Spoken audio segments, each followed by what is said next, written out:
Jays on Sportsnet. Presented by the all-new Honda Civic, now available with Turbo, the 2016 North American Car of the Year.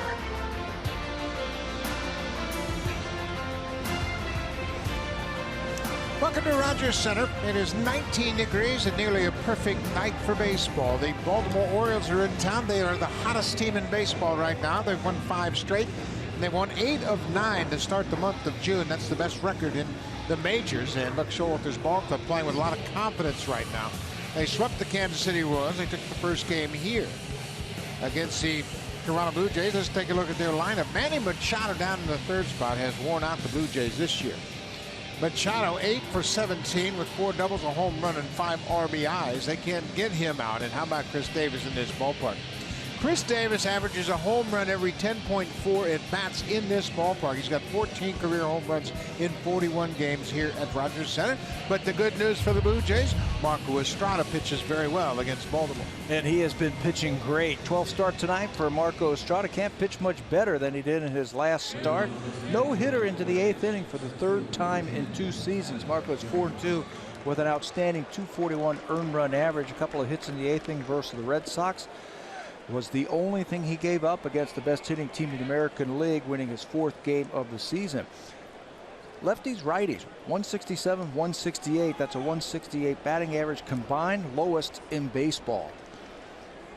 Lowest in baseball. Those are strong words. He's got a better opponent's batting average than Clayton Kershaw. And he pitches very well in this hitter-friendly ballpark. Adam Jones will step in. Jones 1 for 4 last night. Batting .239, continues to hit in the leadoff spot. Here's the first pitch of the ball game from Estrada. Hit in the air to center field. Pilar's got plenty of room. 1 pitch, 1 out. Defensively, let's take a look at the Blue Jays, the way they set up here tonight. Michael Saunders is in left. Kevin Pilar's in center. Ezekiel Carrera's in right. Bautista's out with a minor leg issue. Donaldson, Barney, Travis, and Smoke from 3rd to 1st, and Russell Martin behind the plate for Marco Estrada. John Gibbons was calling it a minor hip flexor problem. He says, I want to stop this right now. Said he was going to try and talk his way into it, and he said, no, you've got to get him out there. Let's give him the day off. You've got Carrera to play out there. He's your 4th outfielder. This is his 4th start in right field this season. He's played all 3 outfield positions this season for the Blue Jays, so give him the start tonight against Gausman. Young Soo Kim, the left fielder, got the big hit in last night's game. He got a leadoff double in the 9th inning against Roberto Osuna. He was lifted in favor of the pinch runner, Joey Rickard, and Rickard scored the winning run. Well, it was a pretty at bat too that he had against Roberto Osuna. Stayed inside that ball nicely, hit it the other way. He's got some power, but he just hasn't shown it. Estrada throws the strike. It's now 3-1. Marco had trouble in the 1st inning last time out at Fenway Park. He said it just took him a while to get used to that mound. Off-speed pitch right there. Yeah, I asked him about that. He walked 3 of the first 6 batters he faced. I said, what was the problem there? He says, I do not like that mound in Fenway Park. It feels so small. There's not a very good slope to it. Said I had to get used to it. It took me a while, but when it got used to, wow, he locked it in. Yeah, after he walked Hanley Ramirez to start the 2nd, he really got zeroed in, and then he just coasted right through the Red Sox lineup to the tune of 15 straight into the 7th inning. Fly ball to center. Pilar drifting back toward the scoreboard, and he makes the catch. 2 fly ball outs. Well, this is a tough lineup for sure, and you look at the OPS leaders in the American League. Prominent, of course, we just saw David Ortiz, and he is leader of the pack, and right behind him, the Orioles' young shortstop, Manny Machado. And he's hitting everything right now. 305 average with 15 home runs and a 968 OPS. Only David Ortiz is better in the American League. He's been hitting sliders, he's been hitting fastballs, he's been hitting everything. First pitch cutter in there for a strike, Manny Machado. Manny doubled in his first at bat, drove in the first run of the ball game last night. He cost the Orioles a run when Mark Trumbo hit a ball to the wall in right field. Machado forgot how many outs there were and was thrown out at home plate. And it almost cost him. Almost. But everybody forgets about it now. Now you win the game, you can forget those mental mistakes. A ball and 2 strikes. Ball in the dirt. That's a swing and a miss. Martin will tag Machado, and Estrada has a clean inning in the first. 3 up, 3 down with the strikeout. Kevin Gausman will take the mound against the Blue Jays when we come back.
Gibbons Blue Jays scored 3 runs in the bottom of the first in last night's game, and they erased an early deficit. They'll be anxious to get off to a fast start tonight against the Orioles. Let's take a look at their record for the season. They are 2 games over third in the AL East. Michael Saunders in the cleanup spot. They've gotten off to a good start in the month of June. He's 8 for 25 with 4 extra base hits. That's a .320 average. And Darwin Barney, look at his numbers at home. Batting .403 here at Rogers Center for the season. 25 for 62. 3 extra base hits and 7 RBIs. Darwin Barney's done a nice job for John Gibbons. Going to be playing every day now. Also, since it's day 2 of the draft, Kevin Gausman, who was a very high draft pick for the Baltimore Orioles, 4th overall in 2012, will make his 10th start of the season. He began the year on the disabled list with a right shoulder strain, but he is now starting to round into form. Last time out versus New York Yankees, 6 innings, and he only gave up 1 earned run to the Yankees. He's got a great arm. That's why he was drafted, and he's learning how to pitch, and he's learning how to hit his spots right now. For his career versus the Blue Jays, he's had 9 appearances. He's 2-1 with a very good earned run average at .303. He's got some of the best stuff that the Orioles have in their starting rotation. He last faced the Blue Jays last September at Oriole Park, went 8 innings and struck out 10. Ezequiel Carrera takes the first pitch strike. Carrera is batting in the leadoff spot as Jose Bautista is not starting in this game. We have been told Bautista is available, possibly to pinch hit. Run up the third base line, a beauty. Carrera with another button base hit, and that's a great weapon for him. Ryan Flaherty playing at third base tried to make a barehanded play and couldn't come up with it. Against Manny Machado, maybe not, because he's a very fine fielder. Ryan Flaherty is going to try and pick on Flaherty, and this is the only chance that Ryan has in making this play. Come in with the bare hand. You can see that ball took a little bit of a crazy hop right before it got to Flaherty, so he cannot make the play, and it's an infield hit. That's a great weapon for Carrera. He's been doing that a lot lately, hitting .338 coming into this game. So Josh Donaldson will bat with a runner at first base and nobody out. Donaldson was 1 for 3 with a triple and an RBI in the game last night. The Blue Jays, we mentioned they scored 3 runs in the first inning last night. It's the 13th time this season they've scored in the first inning. That's the second most in the majors, second only to the Boston Red Sox. Thumpers right at the beginning of the game. And it looks like Josh is starting to find his groove. He had an outstanding round of batting practice today.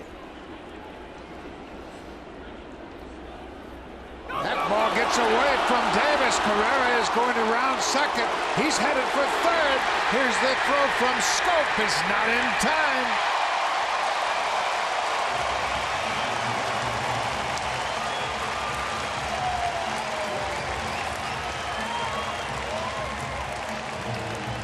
Kevin Gausman, an ill-advised throw over to first base. Carrera's had 4 attempts at stolen bases. He's not a very big lead, but he heaves that one down the right field line, and Carrera's thinking 2 bases.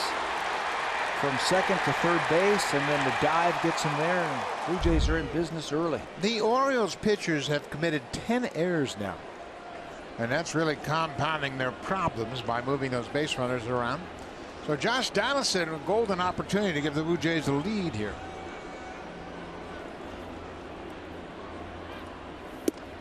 Inside. Josh's round of batting practice today, he was staying in the middle of the field. Brooke Jacoby was telling me that he's not cutting his swing off. He's swinging through the baseball now, and that's where he's starting to get his lift on those baseballs. How much confidence does a hitter gain during batting practice if everything's going well for him? I think you can gain all kind of confidence. You know, if you set your mind that you're going to go out there and you're going to work on certain things, and all of a sudden those things start to work well, and all of a sudden your body starts to feel right and your swing starts to feel right. Base hit to right. Carrera will jog in as Donaldson drives in the first run of the ball game. RBI number 35 for JD. And when I talk about swinging through the baseball, you want to finish high. When you cut your swing off, your bat comes down and it finishes down below your belt. Donaldson now is starting to finish and go through the ball. Watch this swing. It's a fastball, and it's up. And look at the finish. Up there. That's where you want to finish. That's how you go through the baseball. Good piece of hitting right there from Josh Donaldson. Starting to use the whole field once again. That's what worked so well for him last year. Edwin Encarnacion 0 for 2 in last night's game, but he had a sac fly and an RBI. There goes Donaldson, and no chance for Wieters. Donaldson picks up his 4th steal of the season, and it was no contest. He had a running start. Blue Jays have something on Gausman. Very deliberate to home plate. Even if Matt Wieters comes up with this, and he's thrown out 31% of the runners, no chance. Donaldson's perfect in stolen bases this year. 4 for 4. So Edwin has a 7-game streak against the Orioles in which he's driven in a run.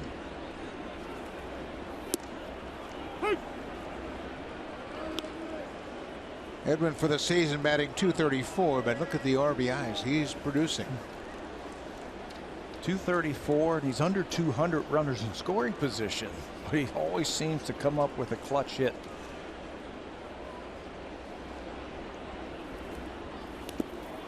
Nice block by Wieters. He gets in front of that breaking ball. The American League RBI leaders, David Ortiz of the Red Sox has 55. Robinson Cano out in Seattle has 50. Then Mark Trumbo of the Orioles. And Edwin Encarnacion. Edwin is 4th in the American League. Just think what'll happen when he starts to get hot. Starts to come up with some hits.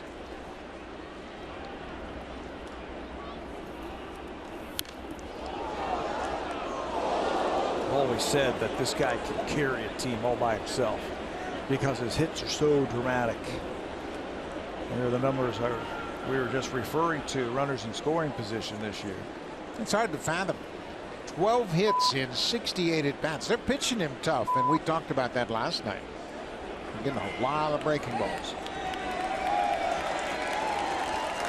2-2. Fastball. He fouls it back.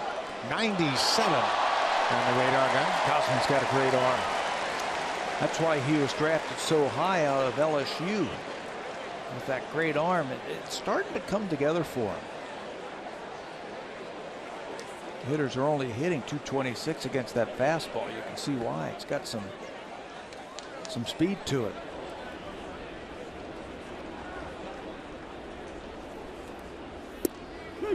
Strike 3 called. Good fastball on the outside corner.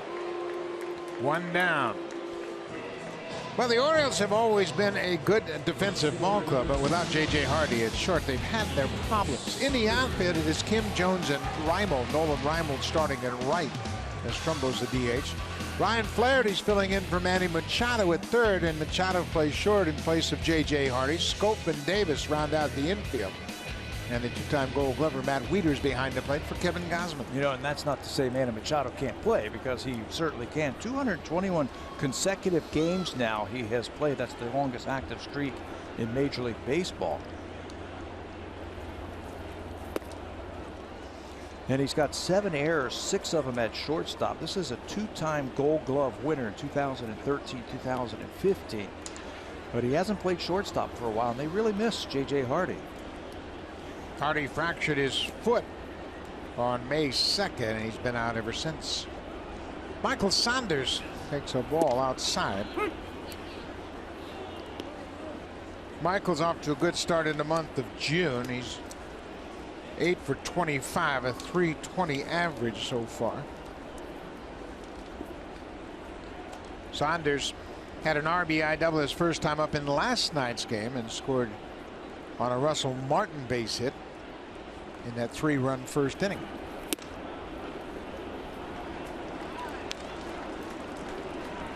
So the Blue Jays have now scored in 14 first innings this season. I mentioned that second only to the Boston Red Sox, and they put pressure on the starting pitcher early. Yeah, you better bring your A game when you come out of that bullpen to start a ball game against the Blue Jays. Good run on that 2-seam fastball. I talked to some of the Blue Jays today, and I was asking them about Gausman's fastball. I said, tell me what his fastball does. It's not a true 2-seamer where it just falls off the table, but there is some movement to it. It'll stay on the hitting plane, and he's got some movement, but he throws so hard. Tough to square him up.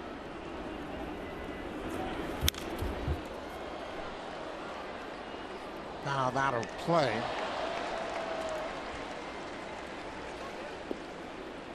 See the numbers for Saunders against Baltimore this season: 8 for 16 with 4 doubles. And he had that double in last night's game. He also had a bunt single in the game last night in the 7th inning. Beautifully executed bunt against the shift. One defender on the third base side of second. Saunders swings right through that high fastball. Back-to-back strikeouts for Gausman. Super Slow-Mo Cam. Brought to you by Rogers 4K TV. Get closer to the action with 4 times the resolution of HD alone.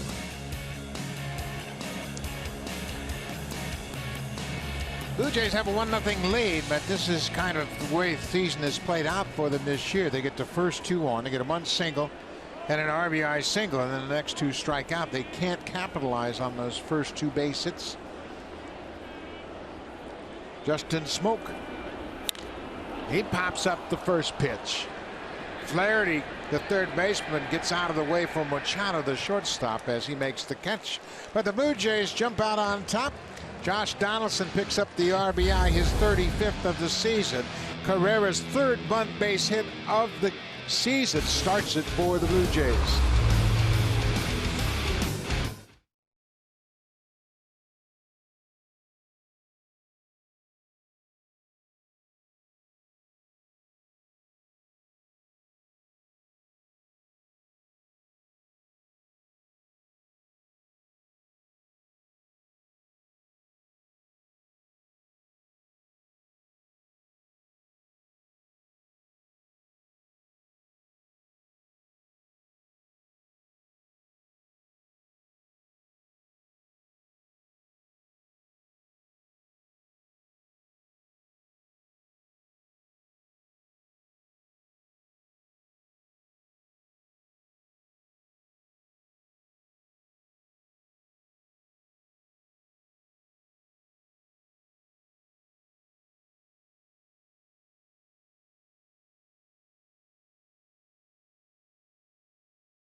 Jim Jones and Chris Davis, two prominent members of this Oriole lineup. Jones hitting in the leadoff spot, Chris Davis down in the order. And you look at the home runs against the Blue Jays since 2008, Davis and Jones very prominent. And they always seem to hit back-to-back. They're not doing it now with Jones hitting in the leadoff spot, but it's a very dangerous duel between Davis and Jones. And you mentioned that Davis has hit 14 home runs in just 146 at-bats here at Rogers Center. That's the best home run ratio of any of the 345 players with at least 100 at-bats in this ballpark. I thought that might have been Alex Rodriguez or David Ortiz or Adrian Gonzalez, guys who have like mashed the Blue Jays in the past, but it's this guy. This will be really interesting also to see how Marco Estrada takes the sting out of his bat.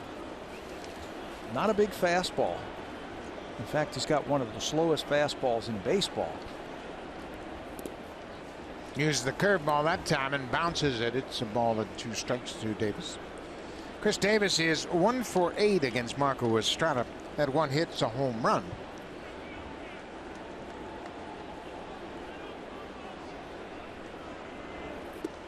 What a changeup. Wow. You have an idea it's coming and you still can't wait. He sells it with great arm action and a terrific spin on that changeup. You know what he does with his changeup? You can see his fingers on top of it, but watch the spin coming off there. What does that look like? Fastball. Looks like a 4-seam fastball. That type of spin that you usually get when you throw a 4-seam fastball, but his is a changeup, and that what really sells it to the hitter and really has a problem for the hitters picking it up.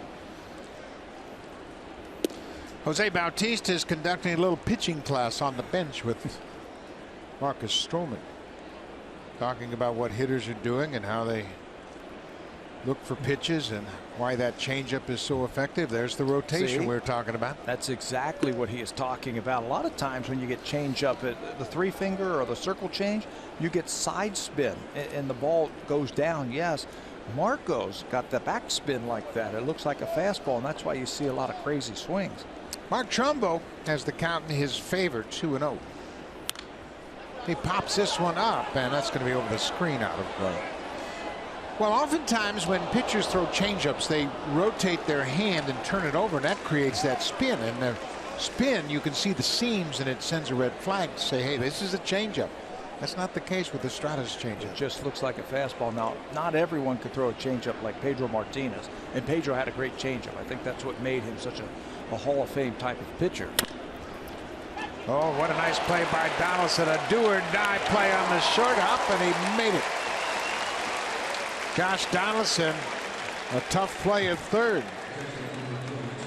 That is a do-or-die play. One more time, you got to be quick over there at third base. You got to make a decision. You see him turn his head just a little bit, and then, oh, look at my glove. There it is. But you have to make that decision, snap. Do I lay back on this ball, or should I try and charge this ball? He gets the short hop and makes a nice play. Catcher Matt Wieters goes after the first pitch. Travis is there. What a quick inning for Marco Estrada. He's retired 6 straight. We've seen this act before. Just 9 pitches for Estrada in the second.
Another tough day for the sports world today. We lost Gordie Howe, and the Blue Jays held a moment of silence pregame to honor the NHL legend.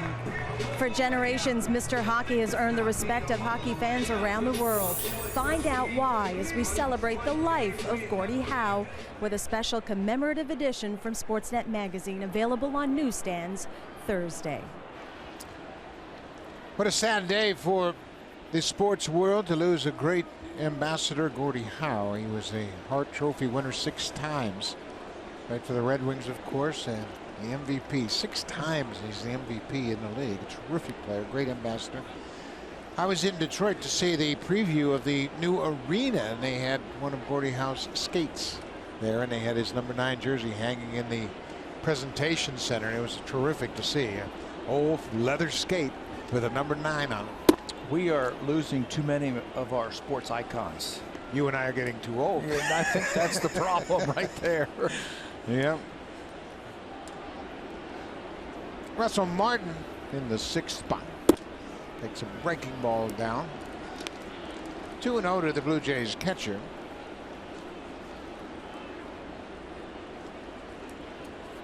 Russell picked up an RBI in the 1st inning in last night's game. He got a 3-0 green light. I don't think he'll get a green light here in this situation. He had Michael Saunders at second base in that first at bat last night and drove him in. Russell was out early today, taking some extra batting practice. 4-pitch walk.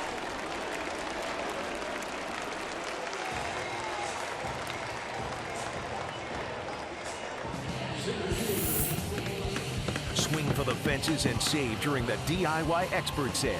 Only at Home Building Center and Home Hardware Building Center.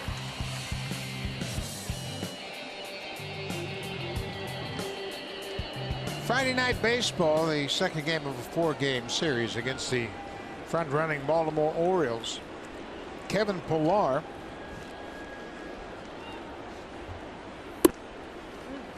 takes one inside. Pillar had a bunt base hit in last night's game. He was 1 for 4 because of that bunt last night. Ryan Flaherty standing right on the edge of the dirt at 3rd.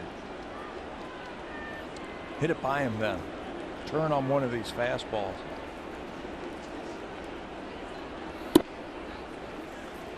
Got to get a strike. All of a sudden, Kevin Gausman has lost the strike zone. That's 6 in a row. Tough to do anything against Gausman in terms of bunting or hitting and running because he's got such a high in the strike zone whiff percentage where he's throwing strikes and a lot of guys swinging right through it. So it's tough to do anything with that runner.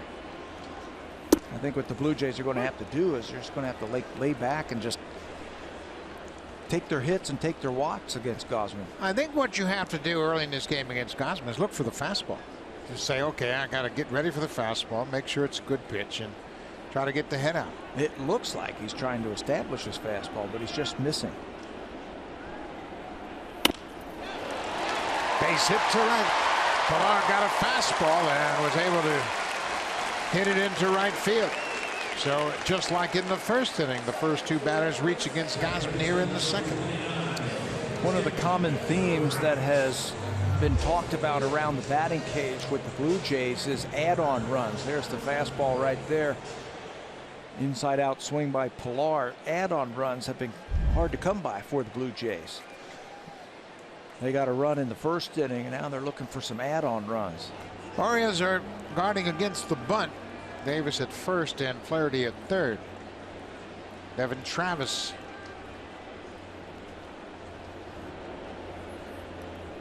No bunt as Travis takes one outside. Devin had a double in last night's game. He finished up 1 for 4 with a run scored. Brooks Jacoby constantly mentoring his hitters about the pitcher they're facing. He'll come in here and look at tape of tonight's starting pitcher and put a game plan together for his hitters on what to look for, what he throws. He's big on, can he throw the ball in the strike zone? And if he does throw it in the strike zone, what do you look for? I think right now you got to look for the fastball, don't you? Yeah, you got to look for the fastball. He hasn't shown any signs of establishing a breaking ball. There's a fastball for a strike. 1-1 to Devin Travis.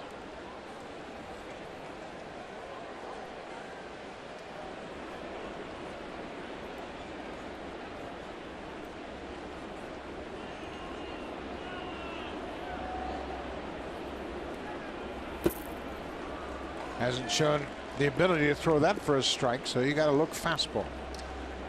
It's got a breaking ball. You know, again, I talked to some of the hitters. They said curveball and a slider, more curveballs than sliders, and then that great splitter that he'll use when he gets to 2 strikes. And of course, the high 90s fastball. If you're Devin Travis, sit on the fastball right here. He got a fastball and fouled it back. Mind you, it's 97. It's not like it's a pedestrian fastball. It's a good fastball, but when he's not been able to get his secondary pitches over, you just got to get it started a little quicker. It continues. The talk. That's wonderful. That is absolutely great. Bautista giving his time to Marcus. How many times have we talked to pitchers and they tell us that some of the best knowledge that they learn is from hitters? What hitters are thinking about, what hitters are doing up at that plate, and the pitchers learn from that. Of course, the Blue Jays have a host of good hitters that have put up big numbers over their careers. Says a high pop-up. Machado backing up into the outfield. The infield fly rules in effect, and Travis is retired.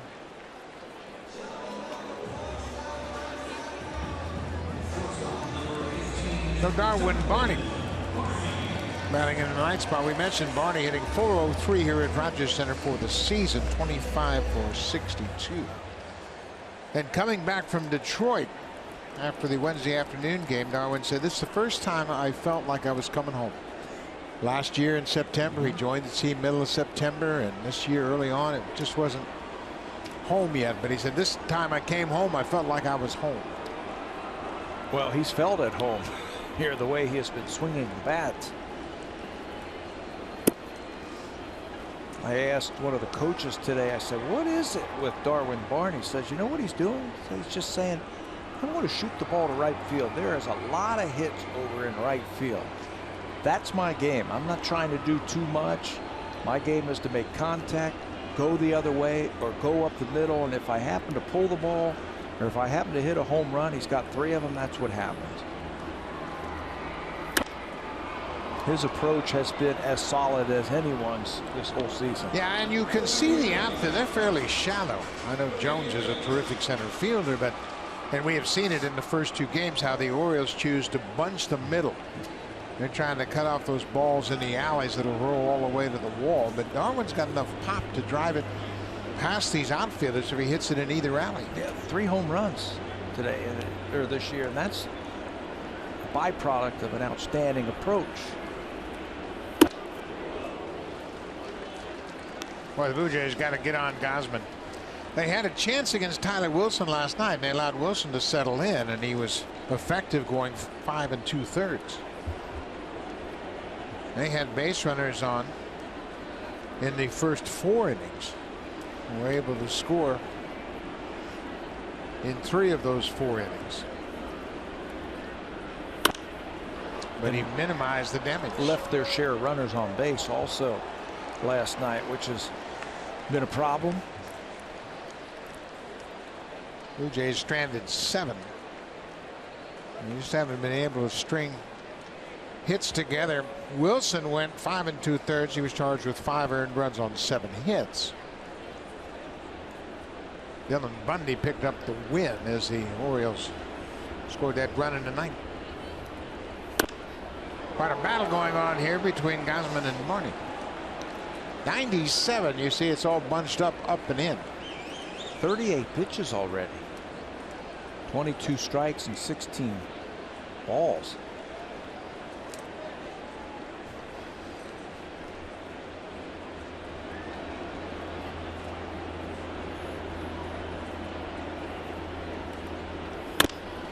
Bouncing ball. Machado shovels to Scope. Back to first. Double play. So Gosman wins that battle against Darwin Barney. The Blue Jays get 2 aboard to start the inning, but can't capitalize.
Those big comfy green chairs in the TD Comfort Zone are guests of TD. And fans, a reminder, if you're flying to catch a ball game, why not book a WestJet Plus fare? It's more than a seat, it's a premium experience for a smart price. Buck. Thank you very much, Hazel. I've got an idea for WestJet. They should have frequent flyer points for fans that come to the WestJet flight deck. Oh, Huh? that's a great idea. Yep. If you're a loyal Blue Jay fan and come out to that flight deck and you spend so many nights here, get some sort of prize. I'm going to work on that. We move to the top of the third. Blue Jays have a 1-0 lead. Here is Jonathan Scope. We talked about Scope. Scope is from Willemstad, Curaçao. He's 24 years old. Pops this up. Justin Smoke drifts into foul ground, makes the catch. Marco Estrada is pitching like an ace of this staff, and when you look at where he matches up in the American League in ERA, he's 4th. He's got the best opponent's batting average in the majors. His whip is under 1, and he's allowed 5.3 hits per 9 innings. That's the best in the American League. This guy is really pitching. Yeah, and he's got one of the slowest fastballs in terms of velocity in baseball. It only averages 88 miles an hour, but he's got 4 pitches. He can throw it at any time in the count, anywhere in the strike zone. Here's another thing I asked him in Detroit. I said, did I see this right in that game against Boston? Did you ask for a changeup on the outside part of the plate to a right-hander? And he said yes. I said, you have the ability to throw your changeup inside and outside on the strike zone? He goes, yes. And there it is, right there. Down and away changeup for a strikeout. That's 3 strikeouts and 8 straight retired to start the game. Most pitchers, when they get a changeup, the catcher just sets up in the middle of the plate and they throw a changeup and they hope to get it in the strike zone somewhere low. Marco's changeup is so good, he can go outside like he did right there. You can see Russell Martin move to the outside part of the plate. That's pitching. Number 9 hitter is Ryan Flaherty. Well, when you think about Estrada, we talked about his changeup before, how he throws it with a flat hand and just kind of spins the ball off his hand. And if you do that, it spins like a 4-seam fastball, so you should be able to locate it from one side or the other. And for good measure, he drops a hook in there. Have you ever heard of that? I don't think I've ever heard of that, where a guy can command his changeup that much that he can throw it to either side of the plate.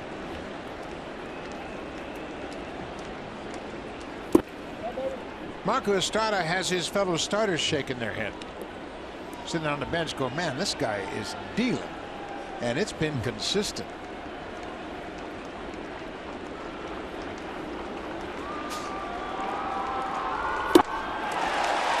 What a beautiful pitch. 9 up, 9 down. He has 4 strikeouts, first time through the order.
Enter the Bacardi Blue Jays for a day contest for a chance to win a great Blue Jays on-field experience. For details, entry form, and rules, go to bluejays.com/Bacardi contest. Now the contest closes Thursday, June 30th at 4:59 p.m.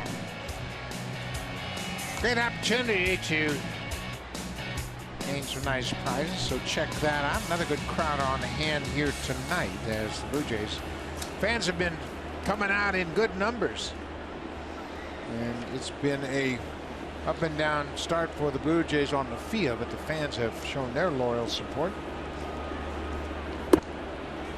Ezequiel Carrera had a bunt single his first time up. That's his 3rd bunt base hit of the season. He came around to score on the Josh Donaldson RBI base hit to right. Carrera went from first to third on the air by Kevin Gausman on a pickoff attempt. He threw the ball down the right field foul line. And then he scored on the Donaldson base hit. He strikes out this time on a high fastball. 3 strikeouts for Gausman. This Blue Jays Rogers 4K broadcast is powered by the Samsung 4K SUHD TV.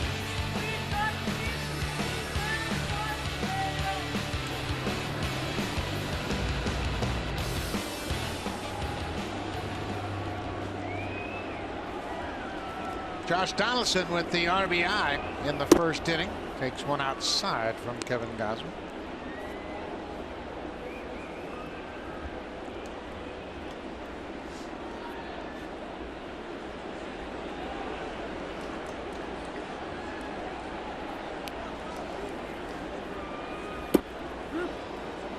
There's that splitter. He finally gets it into the mix. It's a good one too. Splitter that acts like a fork ball, that it tumbles towards home plate and it drops off the table, and he throws it hard too.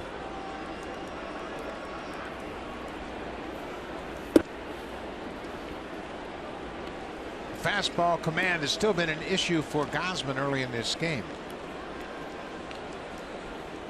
Everything plays off your fastball.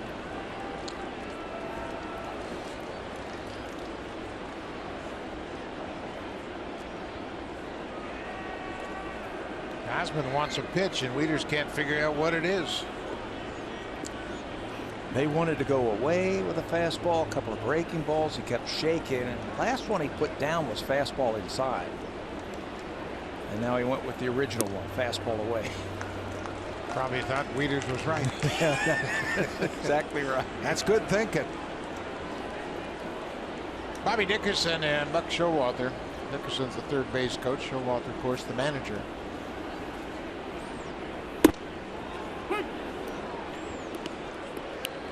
Inside breaking ball. Full count to Donaldson. Edwin Encarnacion is on deck.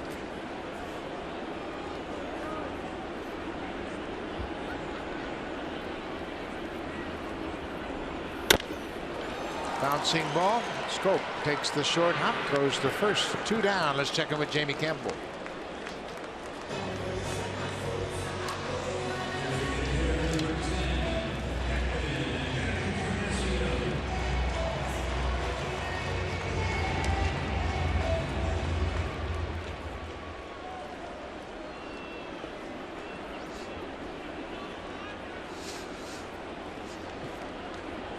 New York has won 4 straight as they took 4 from the Angels. They swept the Angels in a 4-game series, and they won each of those games by 3 runs or more.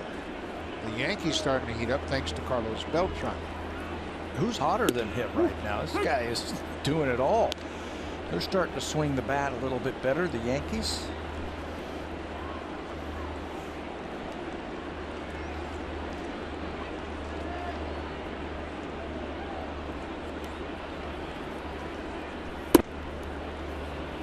Two balls and a strike to Edwin Encarnacion. He was called out on a strike his first time up.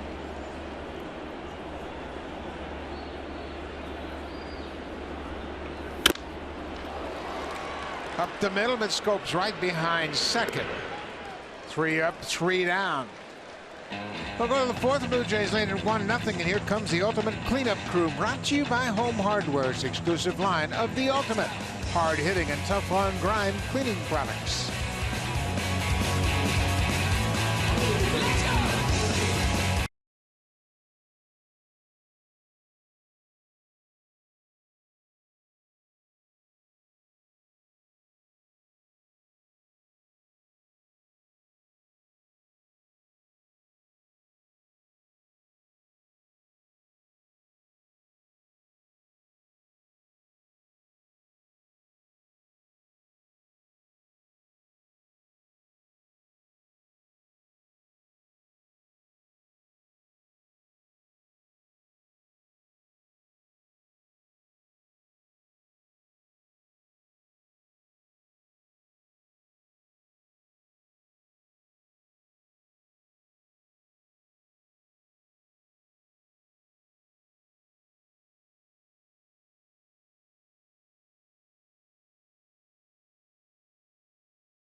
World are coming to Toronto. It's the World Cup of Hockey on Sportsnet and CBC. And one of the best hockey players in the world is standing right next to me here at Rogers Center. Conor McDavid of the NHL's Edmonton Oilers and Team North America at the upcoming World Cup of Hockey. Congratulations on a terrific first pitch. Not the first time I've seen you hanging around here at the ballpark. How did a Canadian-born hockey player strike up a friendship with an American-born pitcher named Marcus Stroman? Yeah, so that's a little bit of an interesting connection. Obviously, we kind of through BioSteel and all that, got in touch with him and got to know him a little bit. So he's obviously a great guy and a cool friend to have around. You know what's really cool, the upcoming World Cup of Hockey, as I mentioned, you'll be playing for Team North America in your own backyard, Conor. That's got to mean something pretty special for you and your family. Yeah, I'm so excited about it. I got the opportunity to play in Toronto, at the World Juniors, and that went so well. I'm not sure it's going to go quite that way again, but I think we have a pretty good young team, and we might surprise a couple of the big teams. Okay, I can't let you go without asking you about Gordie Howe. I know you two had never met, but your thoughts on losing an NHL legend, Conor?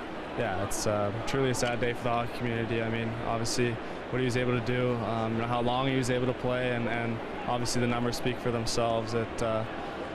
obviously I never got to meet him, and he was a little bit before my time, but I think what he did is amazing, and it's so sad to see him go. All right, Conor McDavid, we look forward to seeing you on the North American team at the upcoming World Cup of Hockey here in September. You can see it all on Sportsnet. Good luck, and I'll see you around the ballpark this summer. Thank you. All right, Buck, back to you. Darwin Barney in the hole. What a play. He robs Adam Jones of a base hit. Marco Estrada will always have defense on their toes because he throws so many strikes. Every pitch you anticipate the ball being put into play. And even though he's getting guys to strike out, he's got 4 of them already. He's also got guys swinging at a lot of pitches and a lot of early pitches. This time Darwin Barney, he was talking today about the surface here, that it's so good right now. While the Blue Jays were gone, they went out and, I'm going to call it aerated, where they dug some holes down in the dirt area here, and they put a lot of water in the dirt area and softened everything up. And he was saying the hops are a little bit truer now. You'll get a couple of bounces on the dirt and it stays true. So the infielders are very happy with what has happened in this infield. Louis Rivera, the infield coach and third base coach, talked about it, and he talked to the grounds crew and says, you just can't put soft stuff on top of hard stuff. It's going to be hard. You have to go down under the surface and soften it up. And it's worked very well. So they drilled down all over the infield and put a lot of water down in there, softened it up. So now it's wet on the bottom, and there's a dry layer, if you will. So the hops are a lot truer now. Kim gets jammed on that inside pitch. It's 2-2.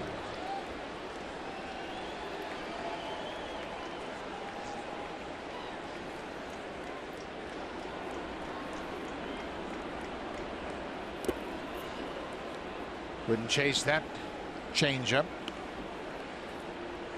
Marco Estrada has 4 strikeouts. He's retired 10 straight. Manny Machado, a strikeout victim his first time up.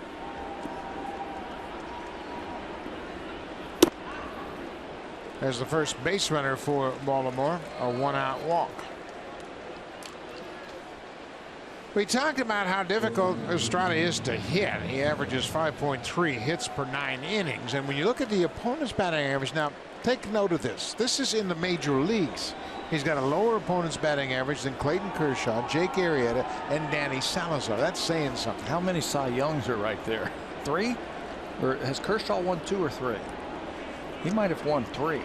Kershaw's won 3. He might have won 3, and Arrieta's got 1. It's like, wow. Machado goes after the first pitch, and it's a high fly ball to left. Saunders has to wait for it. That was way up there, and Machado's retired, 2 down. You know, here's another one for Marco Estrada. His home earned run average, and this is a hitter's ballpark. His home earned run average is 130. That too leads the major leagues. Better than Kershaw, better than Salazar, the Cleveland Indians flamethrower. And this is nothing new from Marco. He had the 4th best opponent's batting average in baseball last year. 2 outs. Chris Davis. Davis struck out on a terrific changeup in his first at bat.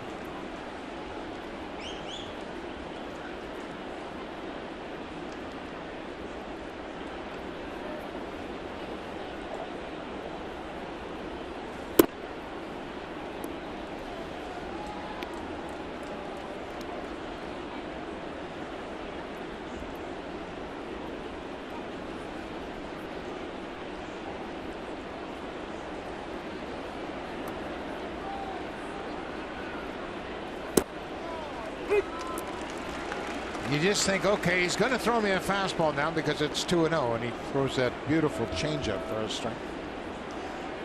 I mean, he's not just a swing and miss with the changeup. He can throw it for strikes. He can throw it for strikes and throw it where he needs to.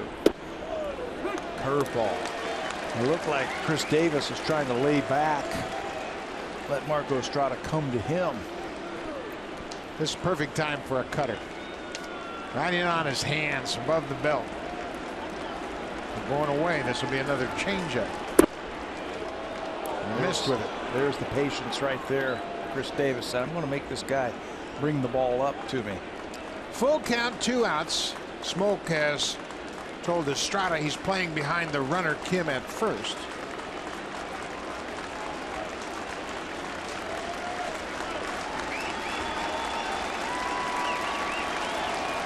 There goes the runner. Just outside.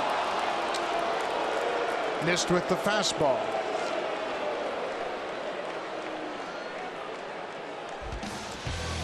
Well, we were talking about the home earned run average. I thought we would show it to you. Marco Estrada, #1, Clayton Kershaw, Danny Salazar, and John Lackey. What a start he has gotten off to with the Chicago Cubs. But you got a hard thrower in Kershaw, a hard thrower in Salazar. John Lackey throws it up there into the 90s, but Marco Estrada does his thing. 130. Mark Trumbo grounded out to Donaldson his first time up. He's hacking at that first pitch. That little cutter just took it off the end of the bat. He said that was his best pitch in his last start in Baltimore, or excuse me, in Boston. Mark Trumbo, you said hacking up there. This guy is one of the smartest hitters. You know who his hitting coach was when he was with the Angels for 4 years? Eric Owens.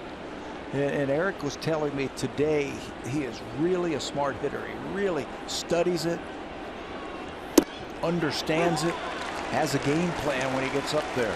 We had a great conversation with Trumbo in Baltimore earlier in the year about spin rate.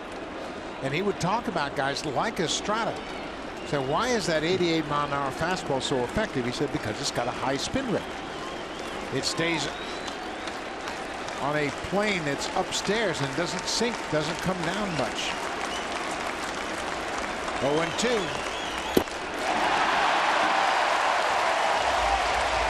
Another great changeup for Marco Estrada that gets him out of a jam in the fourth. His 5th strikeout. Trumbo goes down for the first time, and this is another terrific changeup.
Fans, follow Blue Jays baseball live on your phone and tablet with the MLB.com at-bat app. Customize at-bat to feature the Blue Jays and stay up to the moment at any moment with scores, news, live game video highlights, and much more.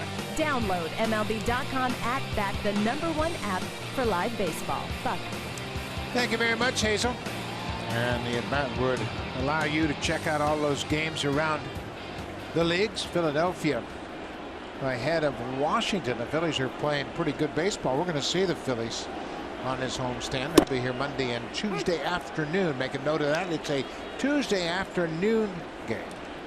12:30. Phils are beating up Steven Strasburg tonight. They jumped on Strasburg a little bit tonight.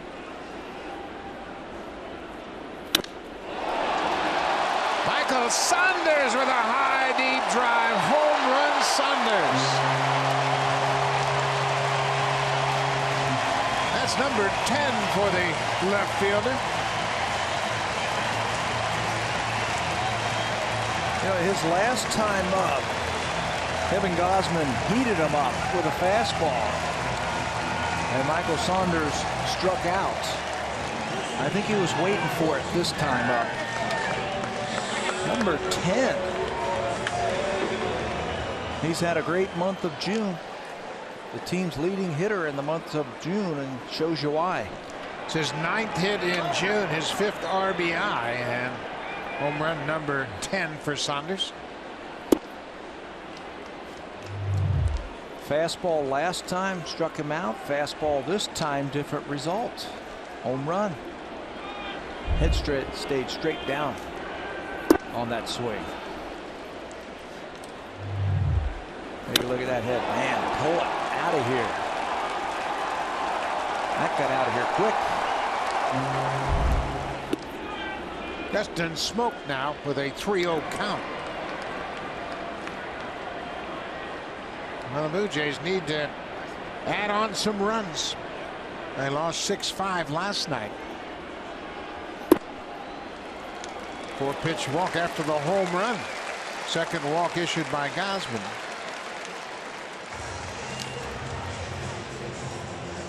We mentioned the add-on runs. Blue Jays lost a 1-run game last night to fall to 6-12 in 1-run games.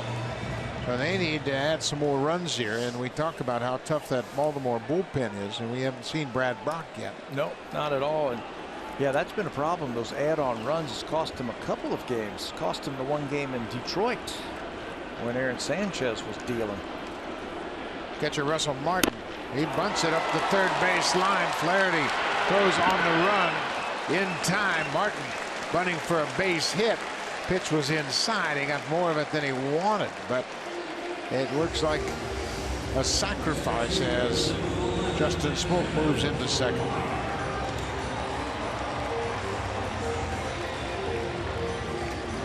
Nothing wrong with that if you're Russell Martin trying to get yourself aboard. He almost pulled it off. Yeah, the pitch was inside, and that's why he bunted it so hard. Kind of ate him up a little bit, and he couldn't really kill it as much as he wanted to.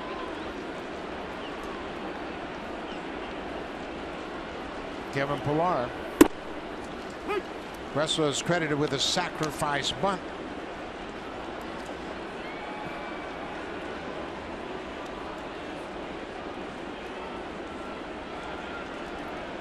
And now Kevin Pillar has to cash in.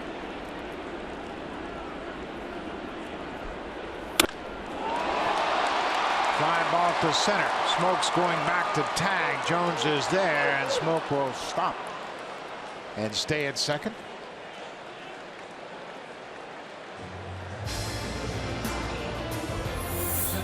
The all-new Honda Civic, now available with Turbo, the 2016 North American Car of the Year.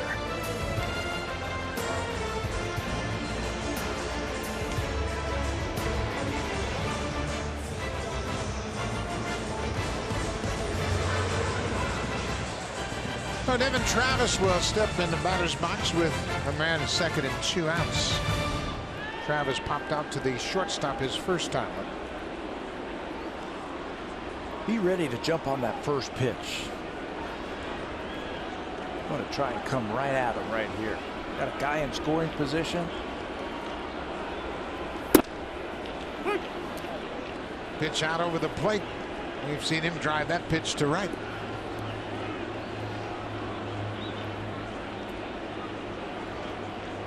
Travis is 2 for 7 with runners in scoring position. That's a .286 average.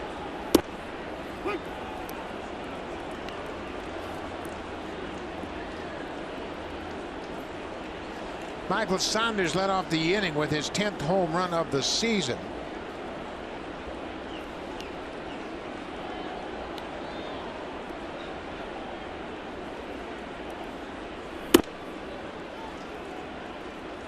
Blue Jays have a 2-0 lead. They scored a run in the first, one here in the bottom of the fourth.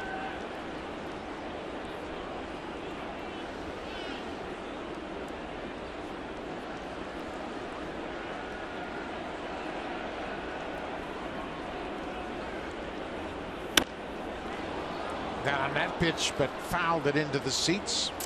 I think with Devin, it's just a timing issue right now for him. It's tardy on the fastball. He's out front on the breaking ball, and it's all about getting at bats, consistent at bats, and before you know it, that timing will be there and it'll start hit line drives all over this ballpark.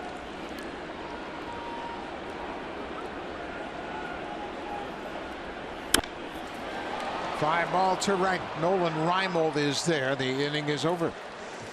Michael Saunders with his home run gives the Blue Jays a 2-0 lead as we head to the fifth. Now time for a Blue Jays Central update. Here's Jamie Campbell and Greg Son in the Samsung broadcast studio.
Marco Estrada, in his first 39 starts, has the lowest whip in franchise history. And look at the names on this board.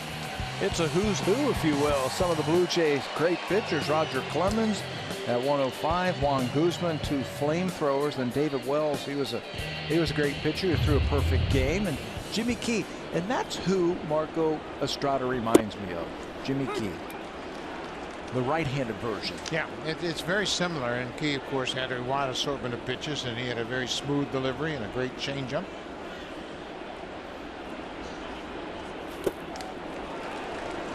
Matt Wieters went after the first pitch in his first at-bat. He's seen 3 pitches, and he went 0 for 1 in his first at-bat, and he's behind 0-2 so far in this at-bat.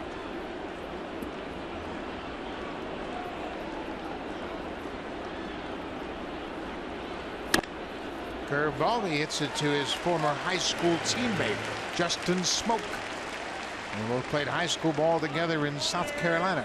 1 down.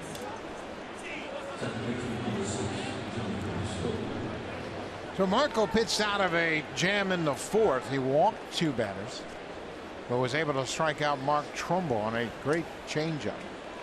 Jonathan Scope popped out in foul ground his first time up. This is looking like his last start, if you will, for Marco Estrada. Marco against Boston went into the 8th inning without giving up a hit. Scope goes after the first pitch, and that's what he's done now. And it's a great lesson to all pitchers, because Marco has thrown so many strikes. The Orioles can't wait for a good pitch. They just have to go up there and swing.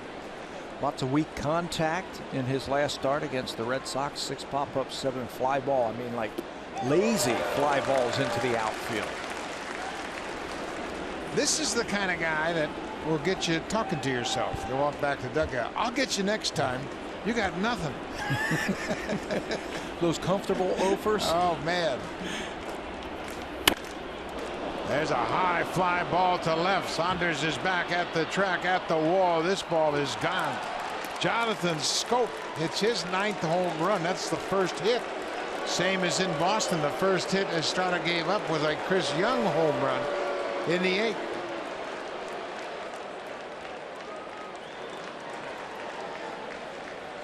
You know, that was a pitch right there that gave him problems in that game also. That was an 0-2. It looked like a cutter. Yeah, look at the hand on the side right there. Little cutter. And inside, I don't like that pitch at all, especially with 2 strikes. I don't think you're going to be fooling a guy with 2 strikes and throwing him that cutter. Now, a fastball maybe, push him off the plate. But that little cutter goes right to the meat of his bat. I couldn't agree with you more. When you've got 2 strikes, what's the hitter trying to do? Just to make contact. So you throw him a cutter, and it's a couple of mile an hour shorter than your fastball. And then to throw it inside. I don't understand. Cutter away, okay, because you're defensive, if you will, right-handed batters. Cutter away, you can get one off the end of the bat. Nolan Reimold with a 1-2 count. Reimold struck out in the 3rd.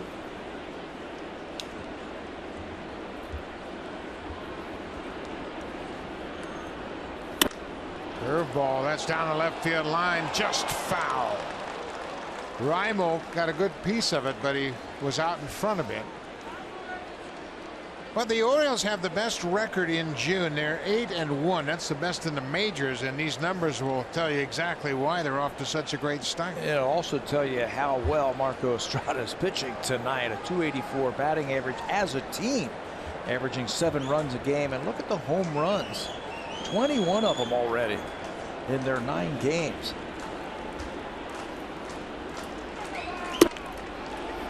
They came into this ball game with 89 home runs, tied with the Seattle Mariners, and now Scope's home run gives them 90. That's the most in the majors. Broken bat, that's going to drop for a base hit. Saunders cuts it off. Reimold. It's a broken bat single to left field.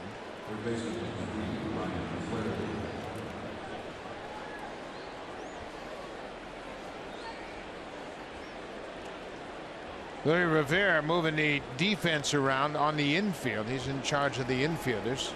Jim Leipert takes care of the outfield. Well, he's talking about Ryan Flaherty. We've seen them put 3 infielders on the right side of the infield for Ryan Flaherty. Now with the runner at first base, they're going to play it a little bit more straight up with Darwin Barney, the shortstop, behind the bag at second. Josh Donaldson in just in case Flaherty thinks about trying to put a bunt down. 1 out, a run in for Baltimore on the home run by Scope.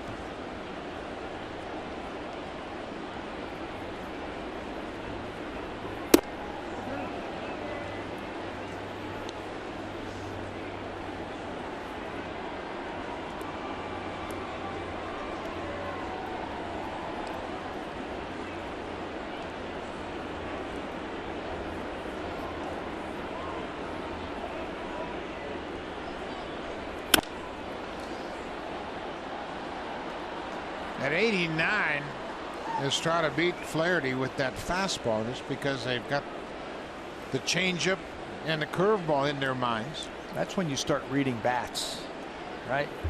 What do you see out there? Well, you see that Flaherty's a little bit tardy on that fastball. Tells you that he's looking for something off speed, the changeup or the curveball. So he tried to beat him with that fastball. Reimold has 1 stolen base. He's been caught once. But the Orioles, we mentioned, they don't run. Nah. They like to sit back and hit home runs. Not a lot of stolen base attempts. Scott Coolbaugh is the hitting coach, is having a chat with Jonathan Scope.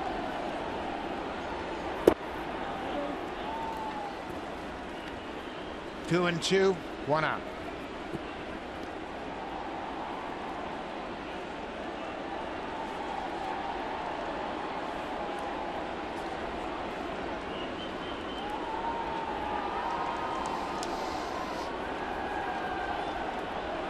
There goes Reimold. Hit and run is on, and Flaherty drives it into left, but they deked Reimold into a slide. He didn't pick up the hitter, and Darwin Barney did a terrific job of decoying Reimold, making him slide into second. Blue Jays caught a break right there from Baltimore Oriole base running. You're the runner on first base. You hear the crack of the bat. You know that the ball's put in play. If you're not sure where it is, just pick up your third base coach. Watch what Darwin Barney does at second base. He acts like he's going to field the ball, forcing Reimold to slide, and by the time he gets up, he can't advance to third base. He should have been on third base on that base hit. You see, Reimold took a peek in, but it was too late, and he wasn't sure where the ball was, so he slides into second. The Orioles made a base running mistake in last night's game in the first inning. Manny Machado forgot that there were 2 outs and didn't score on a double off the wall and right. Adam Jones waves at that first pitch. Jones has grounded into 9 double plays this season. Pujols and Bautista, they lead the league. They've both grounded into 11.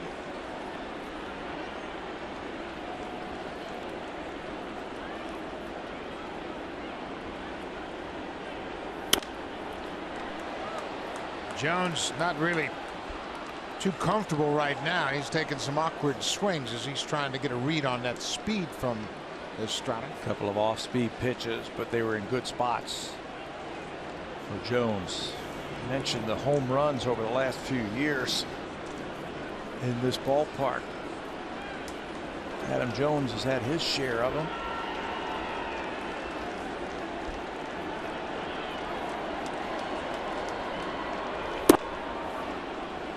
Jones is 0 for 2 tonight against Estrada. He is 1 for 11 for his career.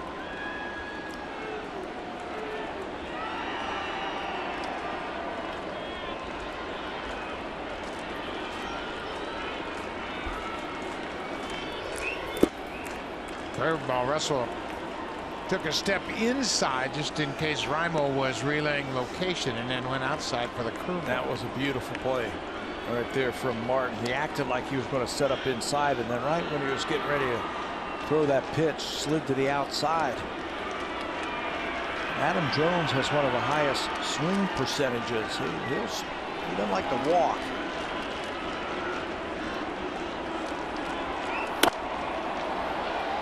Get it close. 90 miles an hour. That was the best fastball. You can see Jones with a smirk on his face, and man, I can't get a read on this guy about anything. I think the Orioles have changed their approach to hitting this time through. They're looking for the off-speed pitch, and they're just fouling off the fastball.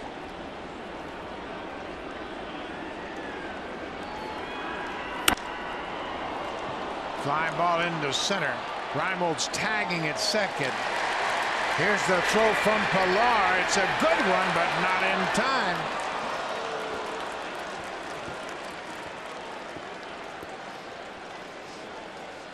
That's a good call. That was another fastball, and Jones was a little bit late. You know, when Deanna Navarro was catching Estrada last year, he would sense that teams were starting to sit on that changeup or that breaking ball, and that's when they started throwing more fastballs. Flaherty was fouling fastballs over there. Adam Jones doing the same thing. Some of these hitters have changed their approach now. Runners at the corners as Reimold tagged to move to third. This is Hyun-Soo Kim. He has flied out and walked 0 for 1. He walked in the fourth and one of 2 walks Estrada issued, but was able to strand both those base runners.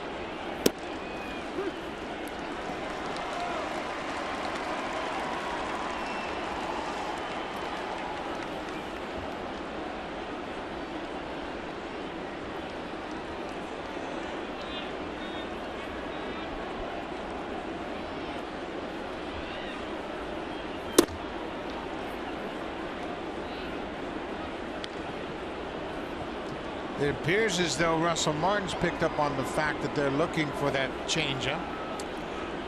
Looks that way. Through the order, yep. It looks that way. Some of these hitters have just started to stay back just a little bit longer.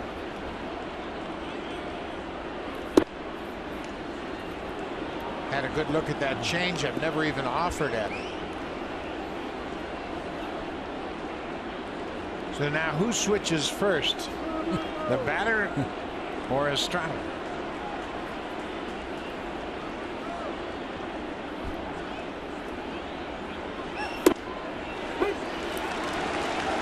Estrada stayed with that fastball.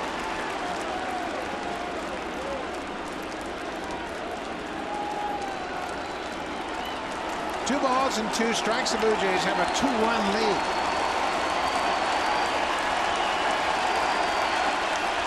There goes the runner. Cut out and missed. Kim strikes out. Kim changed his approach, chased the changeup. That's 6 strikeouts for Estrada. It's a 2-1 Blue Jays lead.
J-Shop is Canada's largest and only official team shop for your Toronto Blue Jays.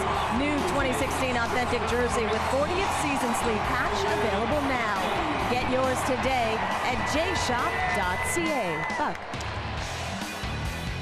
Thank you very much, Hazel. There's Marco Estrada and Russell Martin probably talking about the approach they have used. And Baltimore's switched. There's no question about it. Marco threw 12 pitches in the first, 9 in the second, 9 in the third, and then 19 in the fourth and 28 in the fifth. They've become much more selective. More selective, a little bit more patient. It looks like they're waiting back just a little bit longer.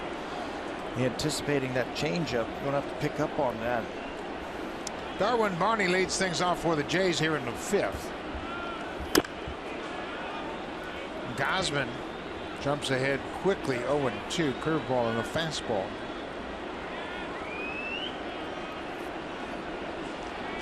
Gausman gave up a solo home run to Michael Saunders to start the fourth.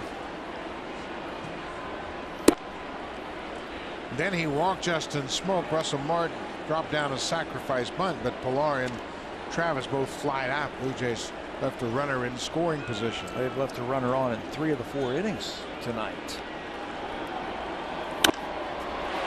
Darwin Barney with a base hit to right field.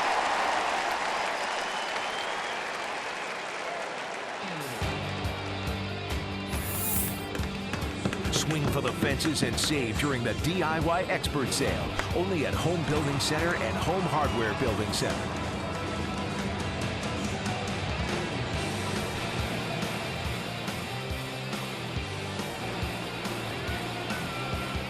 Ezequiel Carrera 1 for 2, had a bunt single and scored a run in the first. He took a long look at Louis Rivera, the third base coach. Barney's at first. Ryan Flaherty well in on the grass at third, and there's a first pitch strike. Tough to play, like we were saying earlier, hit and run with Gausman because his stuff is so good. But I think if the count gets in the Blue Jays' favor, 2-0, 2-1, you can play hit and run because he's going to challenge you with a fastball.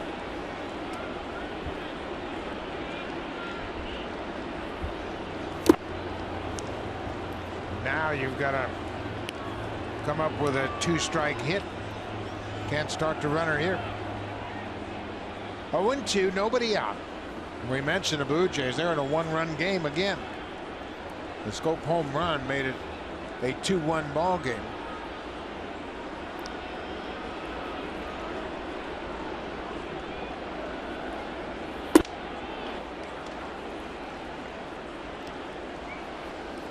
The Blue Jays have not done well in one-run games going all the way back to the start of last season. The 21-40 record since the start of 2015 in one-run games. 1-2 to Carrera.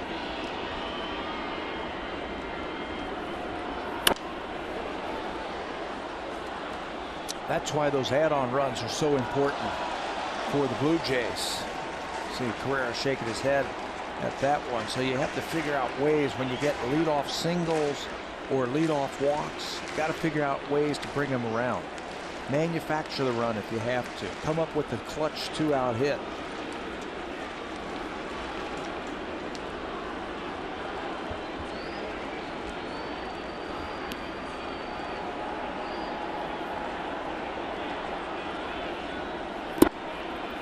Snap throw to first, and Barney's back easily. A little more in depth in those one-run game numbers. A big reason the Blue Jays fare so poorly in one-run games, their run differential from the seventh inning and on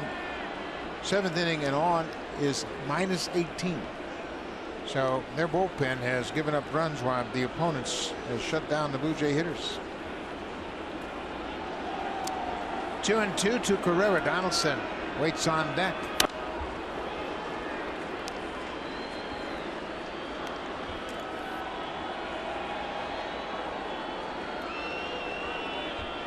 Kevin Gausman has only had one clean inning. That was the third when he retired Carrera, Donaldson, and Encarnacion in order. Well, he gets him again here in the 5th inning.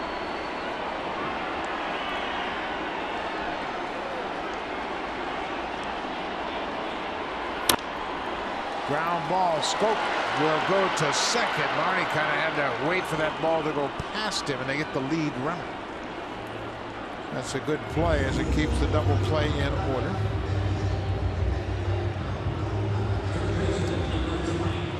You're a runner over there at first base and the ball is hit. You got to make a decision. Do I run or do I have to stop? And Darwin did the right thing. He had to stop, let that ball get by him.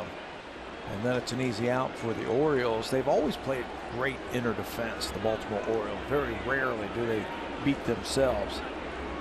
That goes back for years. Yeah, decades, right? Josh Donaldson looking for a first pitch to hit, pulls that one foul. In the late 60s and early 70s, the Orioles had Brooks Robinson, Mark Belanger, Davey Johnson, and Boog Powell on the infield. Two good catchers, Andy Etchebarren and Elrod Hendricks, and Paul Blair playing center. Cold all over the field, right? Back in the day, this Oriole team is like that. Don Buford played left, Frank Robinson played right. That's why they won so many games. Well, that pitching staff that was pretty good. 20-game winners all over the place. Replicated in the 70s too. They were like that. Great pitching, great defense. 80s, they won the championship in 1983. The same philosophy. The Earl Weaver philosophy: pitching, defense, and a 3-run homer. Donaldson behind 0-2. This is popped up foul ground. Wieters over near the Orioles dugout. Makes the catch. Well, the Blue Jays, they've been able to get the leadoff man on, but can't do anything after the fact. Gausman's made some good pitches. Yeah, he's made some good 2-strike pitches. That was a nice high fastball to Josh, and pops it up to make the second out. This is where Edwin can score that run from first base. Double into the gap. There's enough speed on first base. If he can get it past the outfielders up against the wall, Blue Jays will have a run.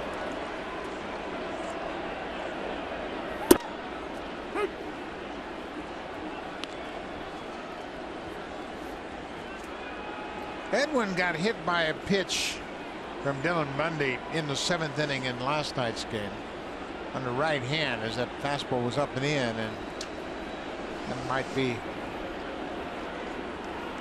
an issue with him. There's a high fly ball deep to right. Nolan Rimal's got room. He's on the track and makes the catch. Encarnacion gave it a ride to right, but the Blue Jays can't take advantage of a leadoff single by Darwin Barney.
Jays on Sportsnet. Presented by the all-new Honda Civic, now available with Turbo, the 2016 North American Car of the Year.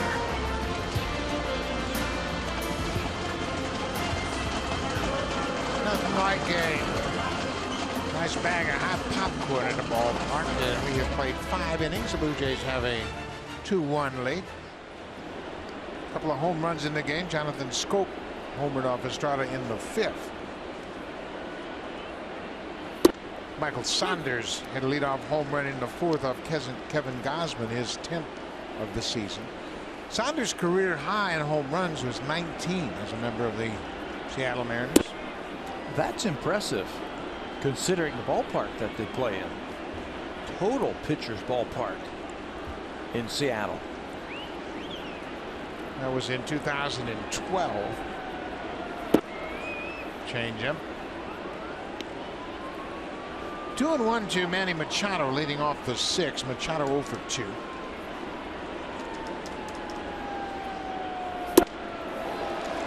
Think he was looking for a fastball? It doesn't make any difference if he's looking for a changeup. He's still out in front of it. He's still out in front. It's all about the arm action and that spin of the changeup. That's a good pitch. He didn't get to call. He had him fooled right there. Tried to throw a fastball by him, and he locked him up. Just missed a little bit low.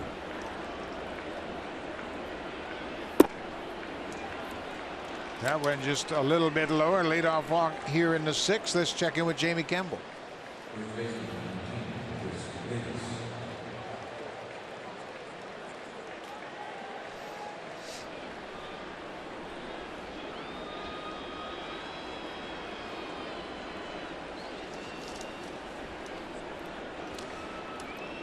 Couple of teams really struggling of late. Kansas City has lost 7 in a row. The White Sox are an even 500 at 30-30. They're a half game behind Kansas City in the American League Central.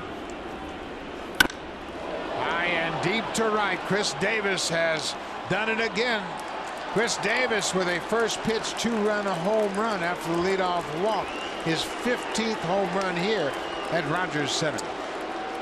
He's got the best ratio of any player that's ever played here with at least 100 at-bats in the history of this ballpark, and he does it again.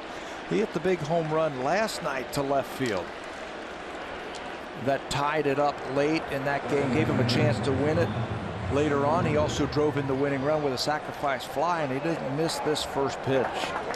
Might have been a cutter once again from Marco Estrada. You can see the spin right there. That time it stayed inside, and that big powerful swing by Davis sends it out of here. 14 home runs for Davis this season. 2 more RBIs. He has 35 runs driven in. He has homered in every 10.4 at bats here at Rogers Center. That's the best ratio.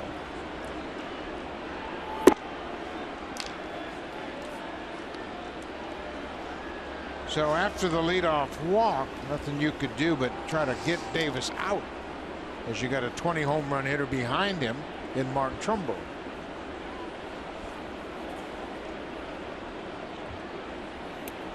This is a powerful lineup.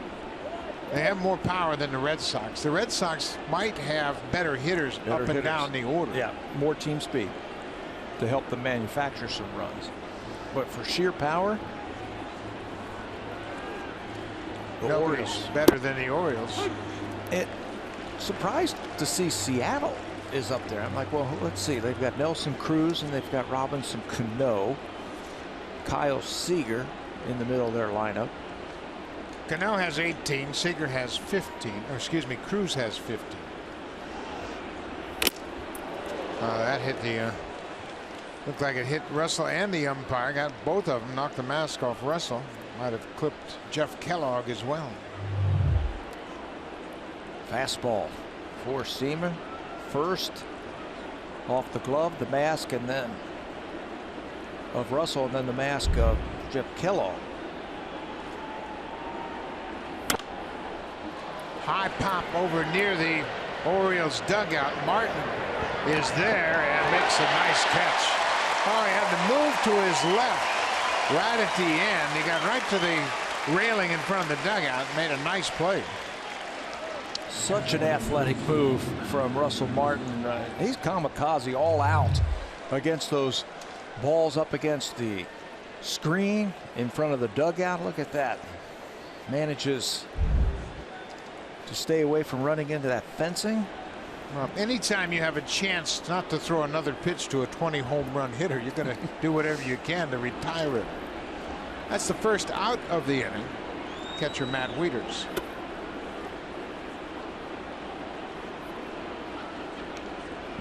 Wieters is 0 for 2, a couple of ground outs.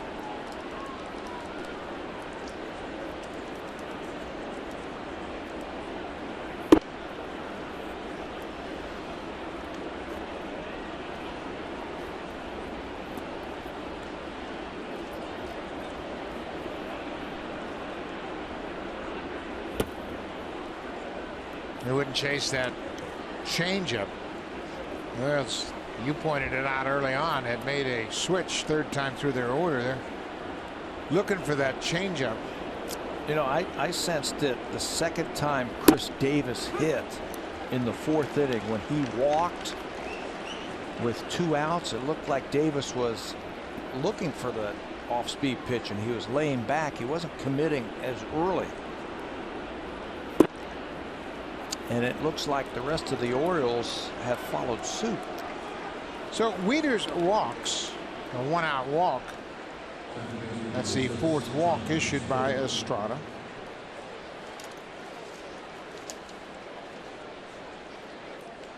That's his season high, 4 walks. It's the 5th time he has walked 4 in a ball game.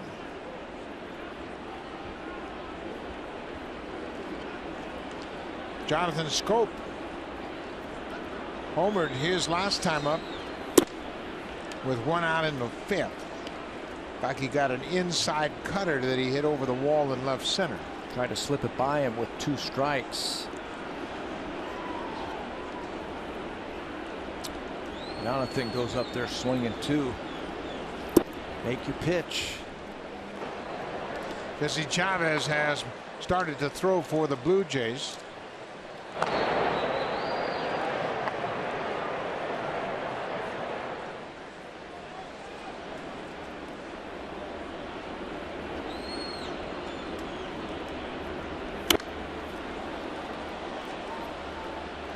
Marco Estrada has held the Orioles to 4 hits, but 2 of those hits have been home runs. Scope's home run in the 5th, and Chris Davis here in the 6th.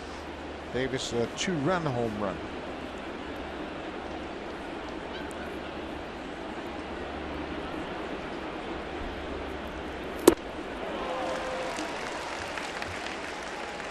Davis now has 15 home runs in 42 games here at Rogers Center and 36 RBIs. We've seen damage over the years. Remember, Manny Ramirez would come in here and put on a show, and Alex Rodriguez. Chris Davis is doing the same thing. And talk about him in the same breath with those guys. Well, that's why Marco Estrada's numbers here at Rogers Center have been so impressive.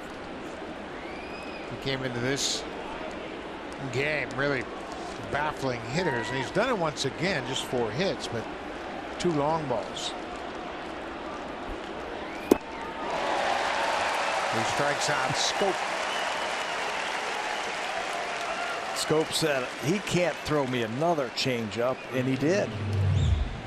Look how far out in front Scope is on this changeup. Just doesn't get there to him. He actually said to the umpire on his way back, said, "Was that a strike?" It's right there. It's a good pitch. Nolan Reimold, the right fielder, takes one outside for a ball. Reimold had a broken bat single to left in the 5th. That was after the Scope home run. As you saw, Estrada is over 100 pitches now.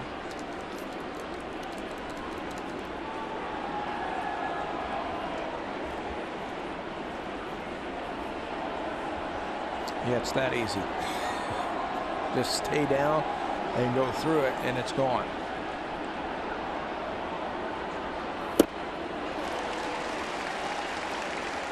Two and 1 to Reimold. Baltimore has a 3-2 lead.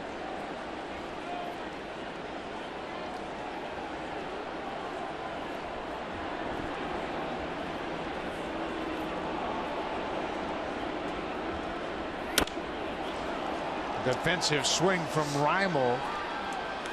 You know, the one thing that Marco Estrada has given the Blue Jays this year is innings. If he can complete this inning here, that'll be 6 innings. The only time he didn't throw 6 innings in every one of his starts this year was his 3rd start. It was at Baltimore, where he only threw 5 innings in that game. Estrada strikes out Reimold with a 90-mile-an-hour fastball, but the Orioles get a 2-run home run from Chris Davis. Saunders has homered tonight, then Justin Smoke and Russell Martin. The Blue Jays are down by a run.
Off the bottom of the sixth. We saw him belt a home run earlier tonight, but we also saw that he could play a little small ball. Last night in the 7th inning, Saunders, batting cleanup, laid down a bunt for a base hit. Now, he told me that Luis Rivera has been all over him this season, asking him, why aren't you bunting when they're not playing third base? Rivera said that once you lay down a successful bunt, it goes down in the scouting reports. Opponents then understand Saunders is willing and capable of bunting.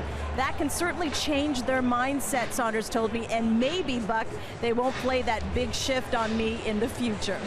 Yeah, all you're trying to do as a hitter is get your lanes back, and everybody has played these dramatic shifts, and there are plenty of opportunities for left-handed hitters to drop a bunt down.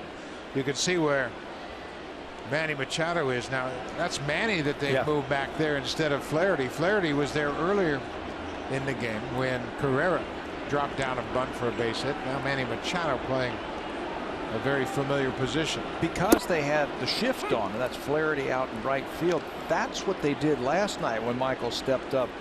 But Manny Machado didn't get the message. He was out at shortstop. He was supposed to come in and play at third base inside their takeaway a bunt. Michael saw that, stayed with it, and alertly put that bunt down to get a base hit. And now with 2 strikes, Machado's going to go back out to shortstop. The Blue Jays have had the leadoff man reach base in 4 of the 5 innings. Saunders had a leadoff home run in the 4th. Carrera had a bunt single in the 1st. Martin walked in the 2nd. Saunders homered in the 4th, and Barney singled in the 5th.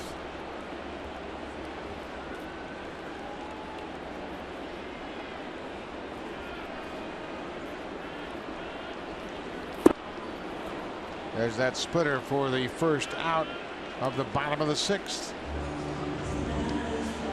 It's pretty nasty. He's got a very high chase percentage of pitches because he's got that split, and it's a chase, meaning that it's off the plate or out of the strike zone. How he grips that ball. And it starts to tumbles right underneath the swing plane.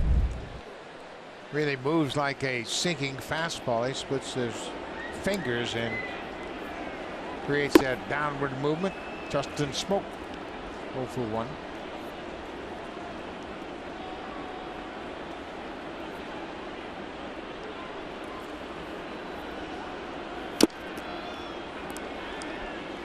Gausman did a good job of getting that fastball down and away from Smoke, and Gausman has made some quality pitches. Gave up that home run to Saunders and just 1 hit since. You know, he's a big, strong guy with a nice, easy motion, and look at that, 97 miles an hour here in the 6th inning. The mystery has been, how come this guy hasn't been winning? When you take a look at his stuff, then it was, well, he's pitching out of the bullpen. Is he a starter? Is he a reliever? This guy's a starter for me.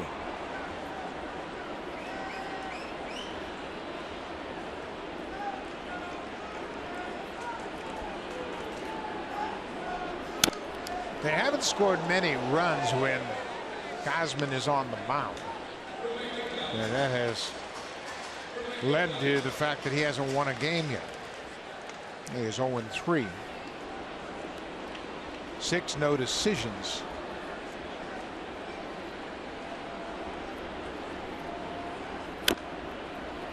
Another tough splitter that Smoke gets a piece of. 2-2, 1 out. We're in the bottom of the 6th, and the Orioles have taken the lead. All their runs coming on home runs. Marco Estrada has held the Orioles to 4 hits, but a solo home run to Scope and a 2-run home run to Chris Davis has given Baltimore the lead. It's getting late, too. We talked about this last night, that this Oriole bullpen is pretty good. Oriole bullpen has the best ERA. This ball is trouble. Deep to right center, and it's going to be up against the wall. Smoke will coast into second with a 1-out double, and the Blue Jays have the tying run in scoring position. There you go. He just couldn't finish Justin Smoke off. He tried a fastball. He tried a couple of splitters.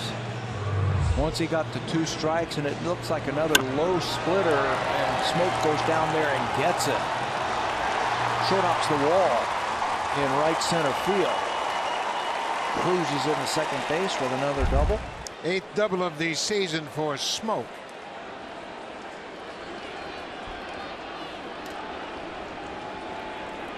Buck Showalter looks like he's thinking about making a call to the pen. Not just yet. 1 out. Russell Martin up the middle, off the glove. Smoke's getting the wave. He's going to score. Russell Martin with the RBI single has tied it up. Manny Machado got a glove on it, but it tipped off his glove and went into center for a base hit. You know, and to the advantage of the Blue Jays, they're pretty happy that that ball tipped off of his glove. If he doesn't, Jones gets to it, and I'm not sure Justin Smoke can score on this, but once it's tipped, slows it down, no chance for the center fielder to pick it up. Smoke will score standing to tie this game up. No need to wait around if you're Russell Martin with a runner in scoring position. Martin's 17th RBI of the season has made it a 3-3 game.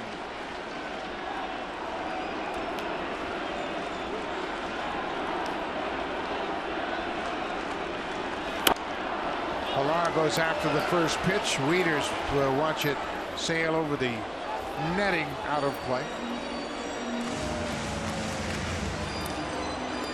Justin Smoke with a big double with 1 out comes in to score the tying run. Michael Givens, hard throwing right-hander, loosening up for the Orioles.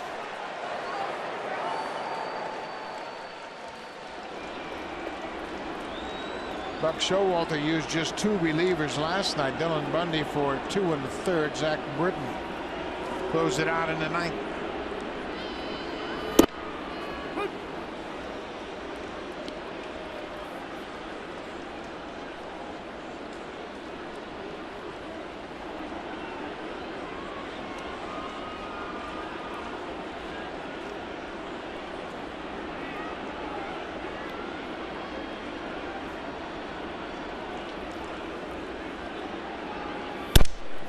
Pilar hits it on the ground. Machado quickly to first in time. Martin goes to second on the play. Man, he got caught in between just a little bit on that ball. Wasn't real sure if he wanted to go to second base. That's why Scope is talking to him right there. And then he charged the ball and then had the only play over at first base. That's where they might have been missing J.J. Hardy and his ability to get outs. Hardy would have laid back on that ball and just got the out at second base. Devin Travis with a chance to give the Blue Jays the lead with 2 outs.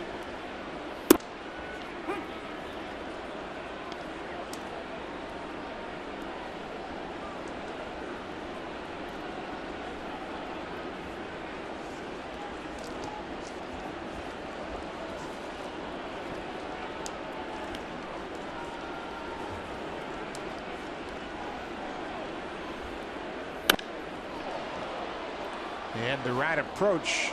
Gausman hasn't lost a thing off his fastball. 97, that was his 100th pitch of the ball game, and that's all timing. I think one more time with Devin Travis. Devin was a little bit behind. That first fastball got on him, took it for strike 1, then was a little tardy on that heater.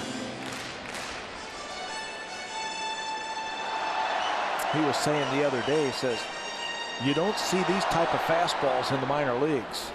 That's the adjustment that you have to have when you come up here. Travis behind 0-2.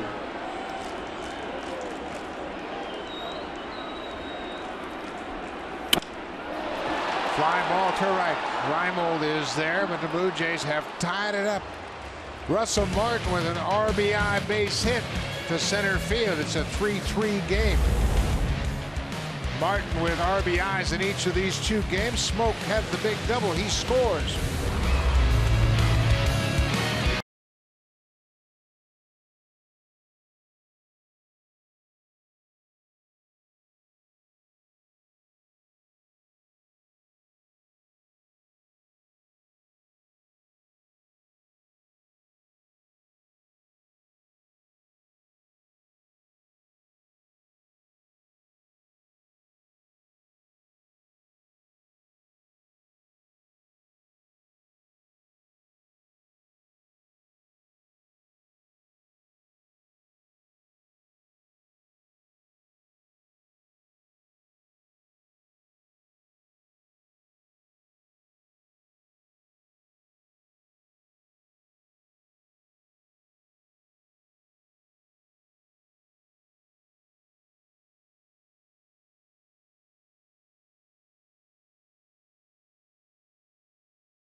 3-3 ball game. He'll get a no decision. 106 pitches. He gives up just 4 hits, but 2 of those were home runs. That led to the 3 earned runs. Yeah, now and the 4 walks. The 4 walks really got that pitch count up. He was cruising right along through those first 5 innings, and then the base on balls and the strikeouts pushed that pitch count up over 100. So they're going to go back to the bullpen. Jesse Chavez has been throwing the ball much better lately. They've been using him in multiple inning situations, and I think the more work has made Jesse that much better. His cutter's been better on the corners. He's got that ability to throw that cutter on both sides of the plate. Good fastball and an outstanding breaking ball. Brian Flaherty shows bunt and takes a ball outside.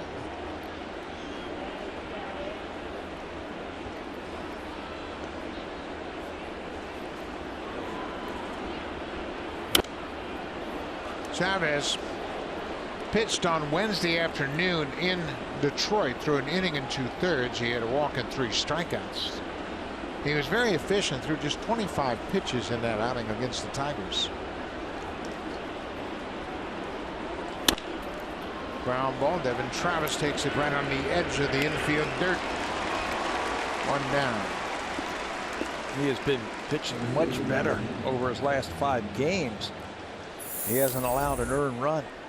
He's just been pumping that fastball in a good spot, keeping it down and away to those right-handers. I think he's the kind of guy that needs multiple innings. He's not a 1-inning guy. I think the more he works, the more comfortable he gets. He worked as a starter last year for Oakland and had the ability to make adjustments during the course of his outings, of course. Adam Jones goes around on the first pitch.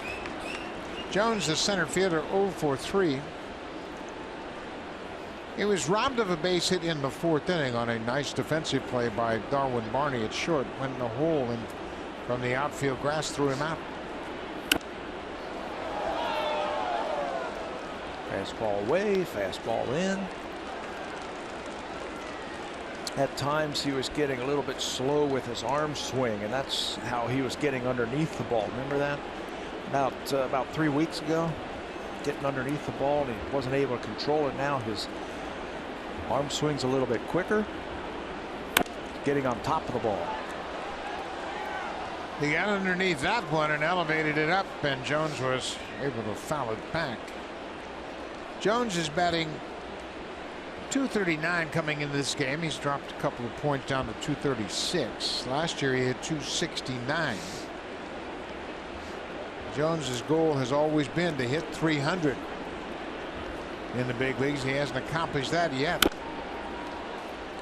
Highest average came in 2012 when he hit .287 with 32 homers and 39 doubles. He likes to play this game, doesn't he? Started out in Seattle with the Mariners and came in a terrific trade for the Orioles.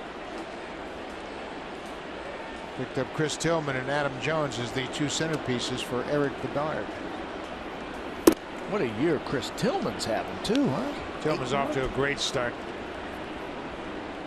Saw him before the game and he was talking about how well the club is playing.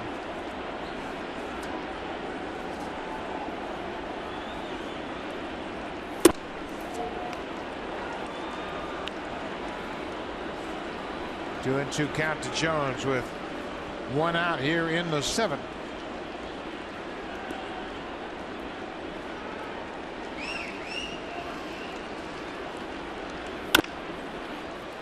Big bouncing ball to second. Jones is retired. 2 down.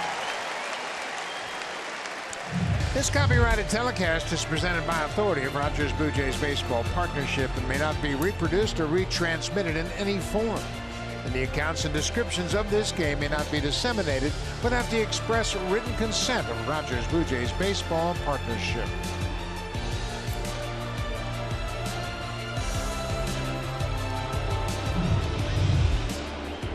Hyun-Soo Kim, the left fielder, has walked and gone 0 for 2 so far.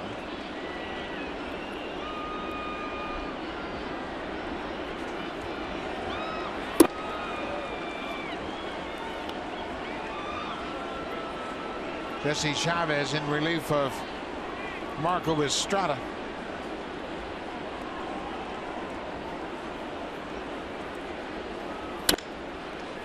Ground ball. Travis at second in time. Chavez comes in and gets 3 ground ball outs in the 7th.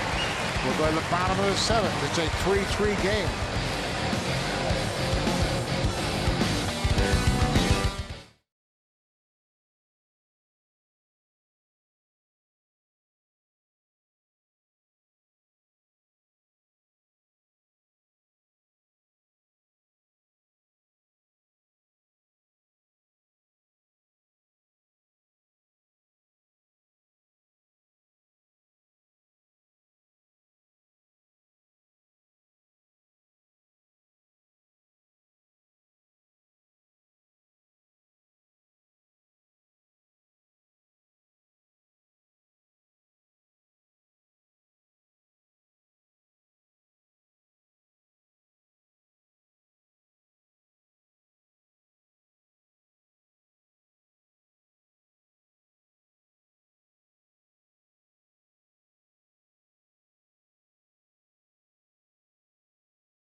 This summer, the Blue Jays Baseball Academy will be hosting 14 Honda Super Camps across Canada. Learn techniques from former Blue Jays such as Roberto Alomar, Devon White, Lloyd Mosby, Jesse Barfield, and Dwayne Ward. Register now at bluejays.com/camps. Beside Dwayne Ward here today, and we saw earlier that Devon White is in the stands visiting some fans as some of the alumni are back. Dwayne Ward will stay around for the Canadian Hall of Fame induction next weekend in St. Mary's, Ontario. And then the Blue Jay golf outing in about another week or so. Darwin Barney had a leadoff single to right. And now he's got a leadoff single to left. Barney hustling around the bag. He'll stop with a leadoff single. That starts the 7th. It's time to convert your big outdoor tasks into short, effortless work. Make the great outdoors even greater with Honda Power Equipment.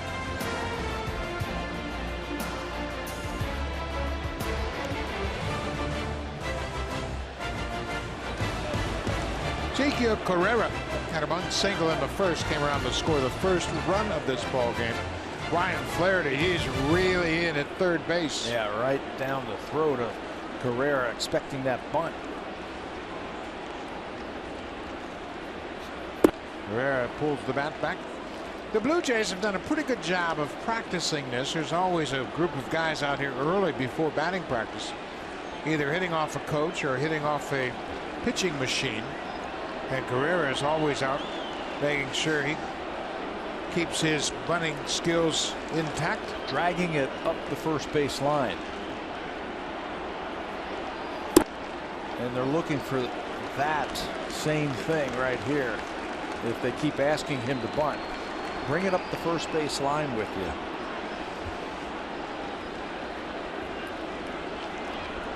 That's what Carrera's looking at down at third. Ryan Flaherty. He's about 20 feet in front of the baseline now. He's taking a step toward the line. Trying to get an angle.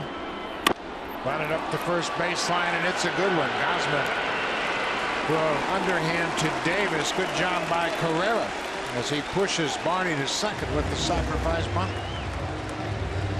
Second sacrifice bunt of the night for the Blue Jays.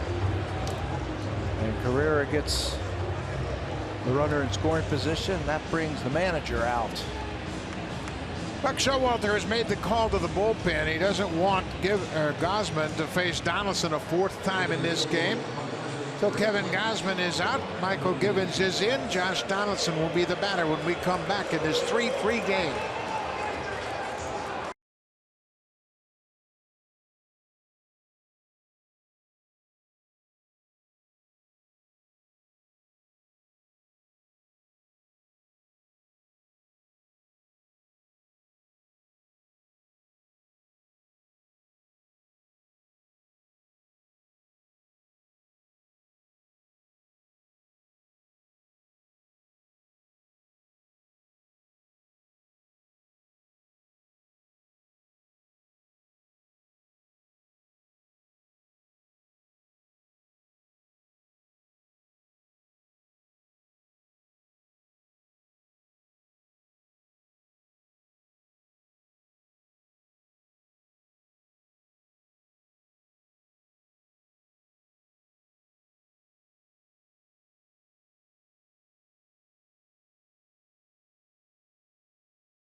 Throwing Michael Givens is in, making his 24th appearance, and he's off to a great start. 5-0, ERA under 2, and look at the strikeouts.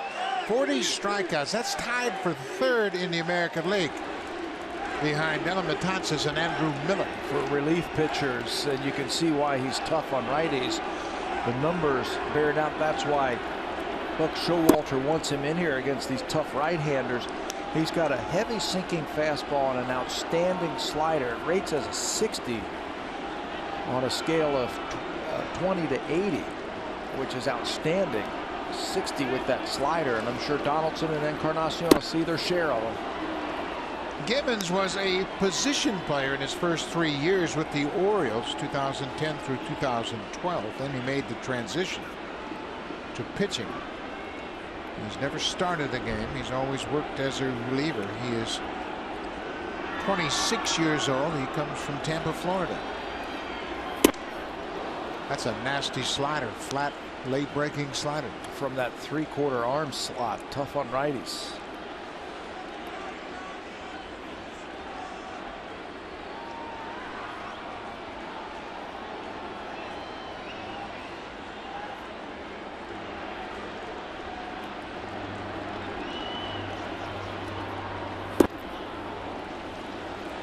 Two and two now to Donaldson. Darwin Barney's at second. He had a leadoff single to left, was moved to second on the sacrifice by Ezekiel Carrera.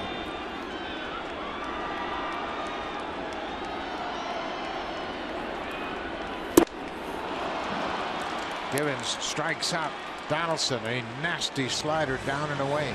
Righties hitting just 151 against Michael Givens. Told you that slider is a big pitch for him. Big pitch for him. Comes right back. That's 3 of them to Josh Donaldson. He comes up empty on that one.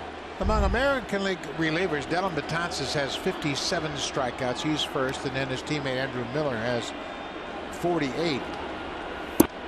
That strikeout, the 41st for Givens. Encarnacion has gone 0 for 3 with a strikeout.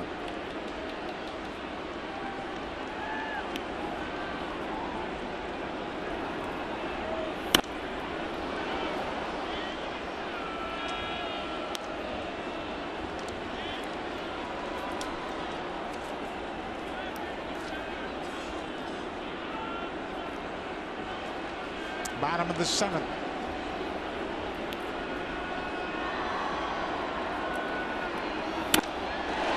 Line drive to center. Jones is there, and Givens comes in and puts out the fire. He strikes out Donaldson and gets Encarnacion to line out.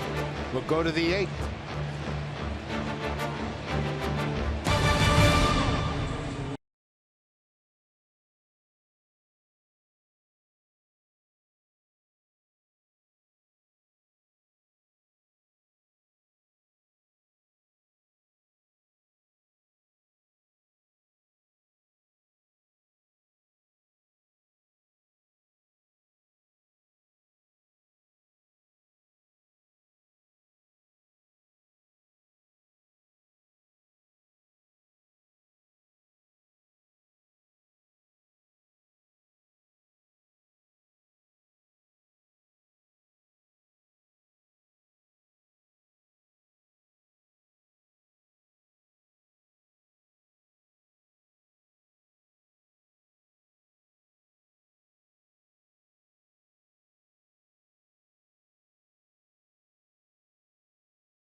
Tomorrow night we got a great pitching matchup. The Tigers are at Yankee Stadium to take on the Yankees. It all starts at 7 Eastern, 4 Pacific. Justin Verlander goes to the mound for the Tigers. He's 5-5 against Masahiro Tanaka, who's 3-1. A couple of good right-handers going to the hill tomorrow. Second game will be on the air at 1 o'clock tomorrow, so make sure you tune in. Those kids were from Sick Kids Hospital. Good to have them here. They're in the Jays Care Community Clubhouse tonight.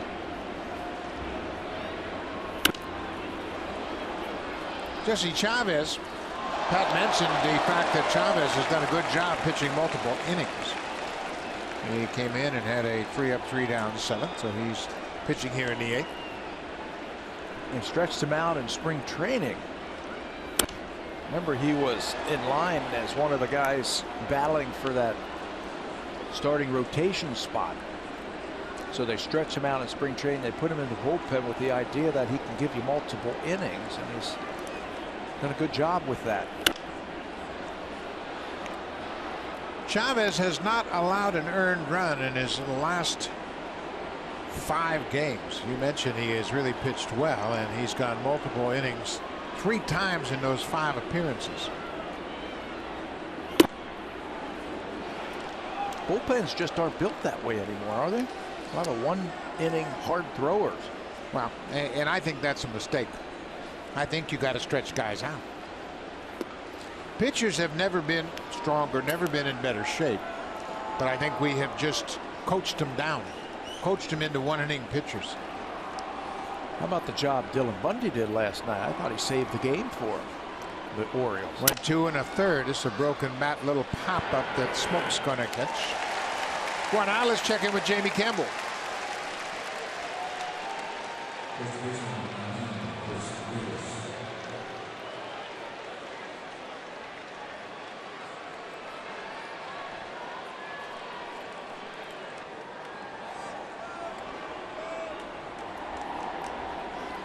Logan Forsythe just off the disabled list, back into the lineup for Tampa Bay. Haven't heard his name for a while. Now he's got 2 hits, hitting .318 for the season.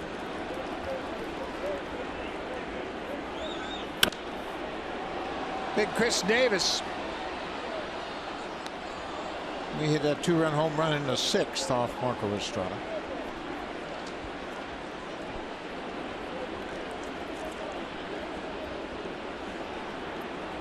Brad Brock has really stepped up in that Oriole bullpen.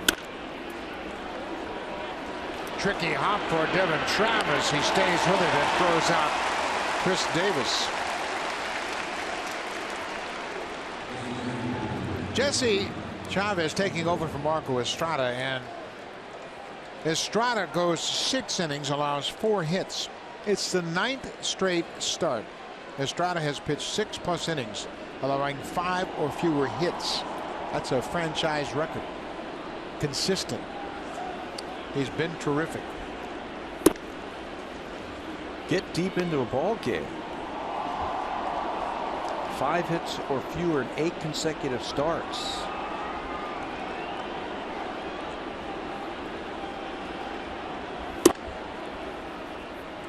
Mark Trumbo. Gone over 3 with a strikeout.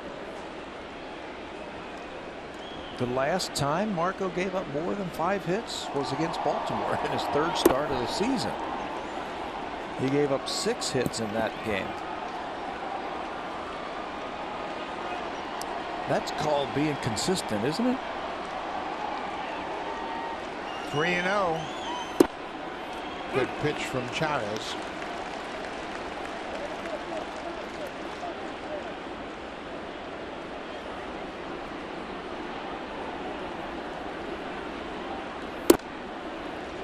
Trumbo takes a walk, a 2-out walk,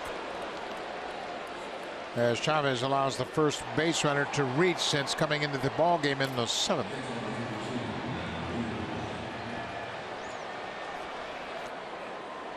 Everybody checking out their matchup cards.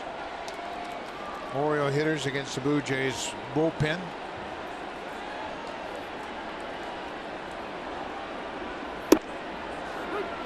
That's that cutter. Jesse can throw that cutter into the lefties, or like he did right there on the outside part of the plate.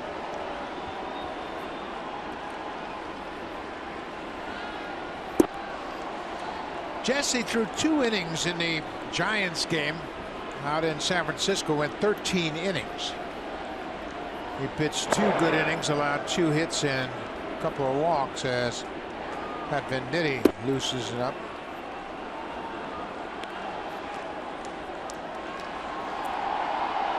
Marcus Stroman started that game against Madison Bumgarner. Chavez was the 3rd relief pitcher to work in that game. They would eventually use 6 in that tough loss. That's when Ryan Tepera walked Buster Posey with the bases loaded and nobody out in the 13th. Saunders homered in the 9th to send it to extra innings.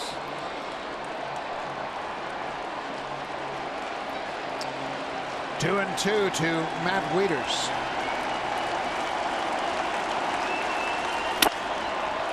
Right over Chavez, but Barney is there. Plenty of time, and the inning is over. Jesse Chavez, 2 good innings of relief. It's a 3-3 game. Now time for a Blue Jays Central update. Here's Jamie Campbell and Greg Zahn in the Samsung broadcast studio.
Brought to you by the all-new Honda Civic, the 2016 North American Car of the Year. Michael Saunders steps to the plate in the 4th inning and does this.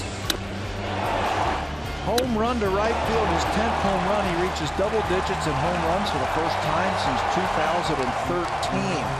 Michael Saunders turned on that fastball. Circles the bases with our drive of the game. How about doing it again, Michael? Well, you just mentioned that home run he hit in San Francisco in the 9th as a pinch hitter to send it into extra innings. Michael has struck out twice and homered.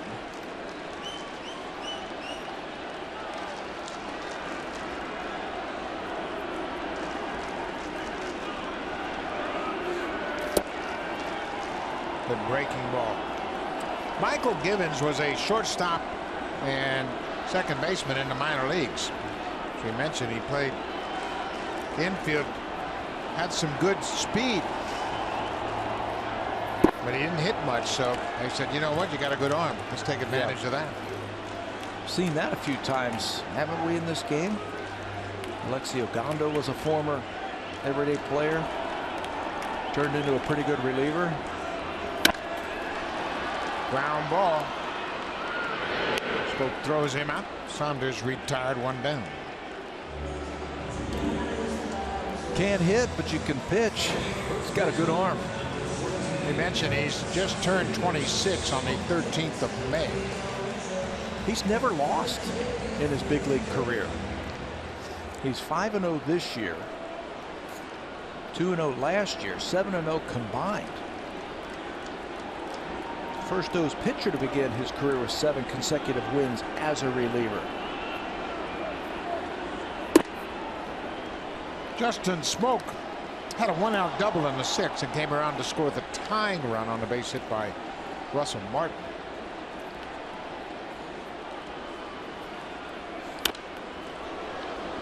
But it's a good bullpen. They got nice balance, and they don't even have Darren O'Day right now, who's on the disabled list. But coming into this game, the Orioles relievers combined to pitch to a .261 earned run average. Good balance, like you said. 3 lefties and 4 righties. They all throw strikes. They don't necessarily just blow you away with a lot of strikeouts, not like the New York Yankees type of bullpen, but they throw strikes. You mentioned Givens is 5-0. Brad Brock is 5-0 pitching out of the bullpen. Britton's got a couple of wins as the closer. Bundy picked up his 2nd win last night. They got a nice mix down there in that bullpen. 1-2. Smoke's hanging tough. He hit a low splitter off Gosman in the 6th inning for a double.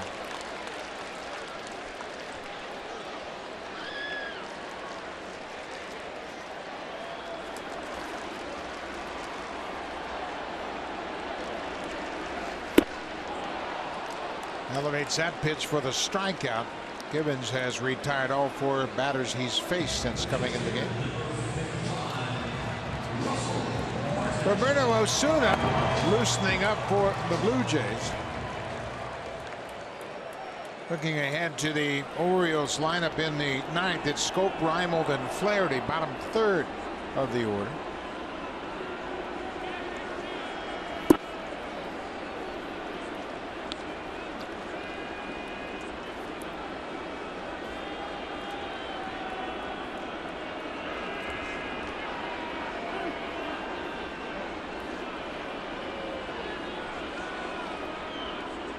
In last night's game, the Orioles bullpen in 3 1/3 allowed just 1 hit. I thought Buck Showalter did a good job of managing his bullpen yesterday. He stayed with Bundy. Yeah, he stayed with Bundy. He also pushed Wilson deeper into the ball game, and then he stayed with Bundy and pushed him. He used him in 3 different innings. And then when they took the lead, they could use Britton for just the 1 inning. He knows how important it is in a 4-game series against the same team. You don't want to burn out your bullpen in game number 1.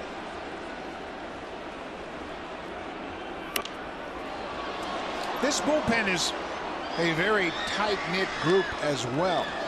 They've been together for a while. They came through the system.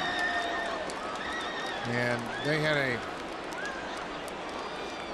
contest out in Anaheim, a cow milking contest, and the entire bullpen went out there to support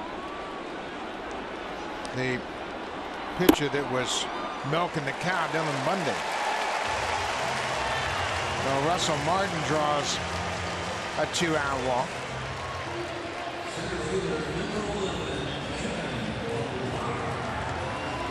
But so many of these teams in the American League East over the last several seasons have really put together dynamic bullpens. Well, think about Tampa Bay for the last several seasons. Of course, the Yankees now with that 3-headed monster out in their pen, and now the Orioles.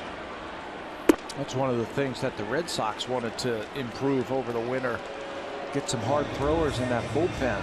They got Craig Kimball, and they brought in Carson Smith from the Mariners, and then he had to go under the knife Tommy John surgery. But now they have Tazawa backed up in a little lower leverage situations, and they got Uehara backed up. Yeah, and Robbie Ross is pitching good, but there are deep bullpens everywhere. Matt Barnes is pitching very well for Boston.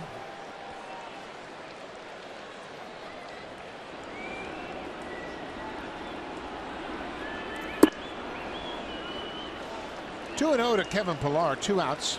We're in the bottom of the 8th. It's a 3-3 game. The Orioles won the opener 6-5 last night. They scored a run in the top of the 9th.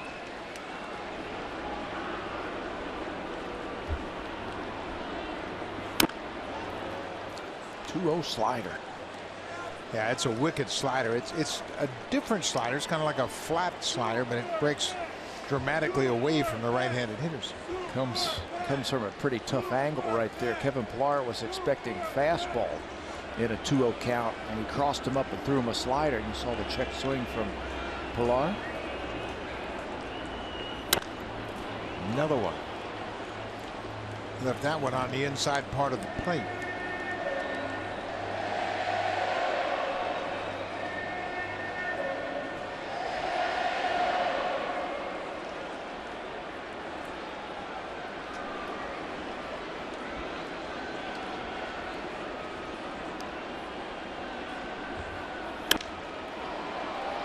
This is a fly ball that's going to be into the seats out of play.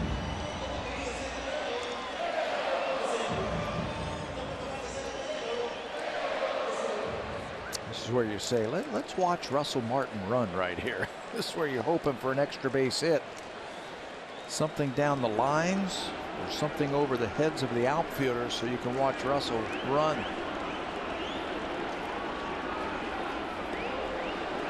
Givens just checking in on Martin, keep him from getting a bigger lead.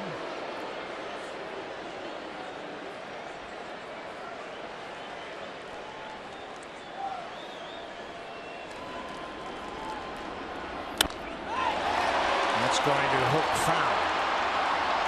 Pillar got another inside pitch, but it was out in front. Martin will return to first. The Blue Jays, they've stranded just 6, but they are 2 for 12 again tonight with runners in scoring position. That's been a constant refrain. They've had base runners on every inning but one. Gosman retired to sign an order in the 3rd. That's the only clean inning the Orioles have had. Pillar shoots it down the right field line, and that's a fair ball. Martin is headed to 3rd. Pillar with a 2-out base hit. Boy, he had a good at bat. He almost got it by the right fielder, Nolan Reimold. We mentioned last night how they really bunch their outfielders towards center field, playing percentages that the ball's going to stay in the middle of the diamond. Well, Pillar crosses that up, pitch down and away, he goes with it, and he almost slices it by Reimold in right field. If this ball gets by him, Russell Martin's going to score. And it falls in front of him, and he stops the runners by getting it back quickly. Yeah, Reimold made a nice play. Martin's at 3rd. Pillar's at first for Devin Travis.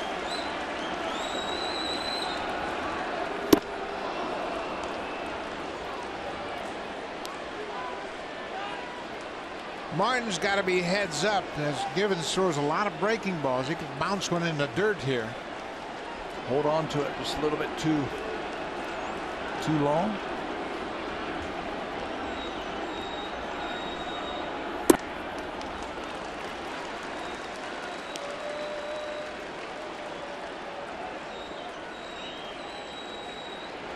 Blue Jays have out-hit the Orioles 9-4.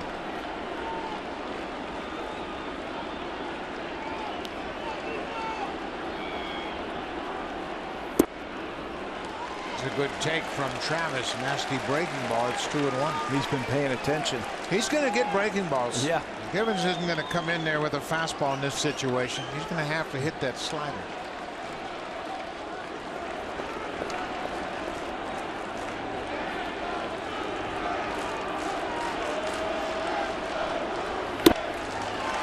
They throw him a fastball, but it misses up and away.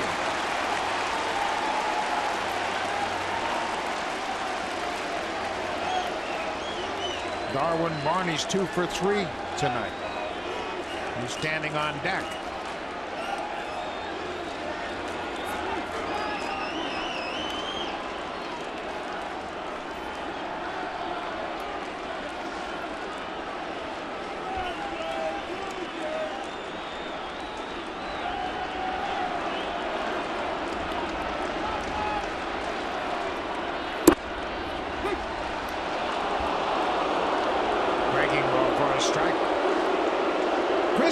The first baseman over to remind Givens that Pillar will be running. Russell Martin will stay put at 3rd. It's a full count with 2 outs.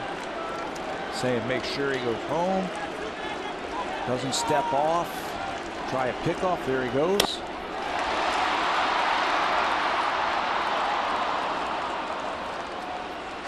I wouldn't expect Gibbons to do anything but throw another slider, do you? Yeah, nothing but slider. That's his best pitch.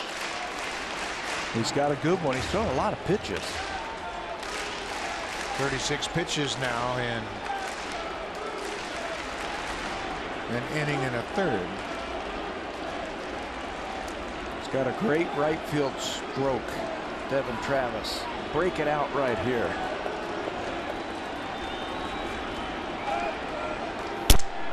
Broken bat up the middle. Pilar avoids that. Scooped at first by Chris Davis. What a good play at first. That saves a run. Pilar had to avoid the bouncing ball. The throw is low, but no problem for Chris Davis, who will go to the ninth. It's a 3-3 game.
Game 6 of the Stanley Cup Final goes Sunday night in San Jose.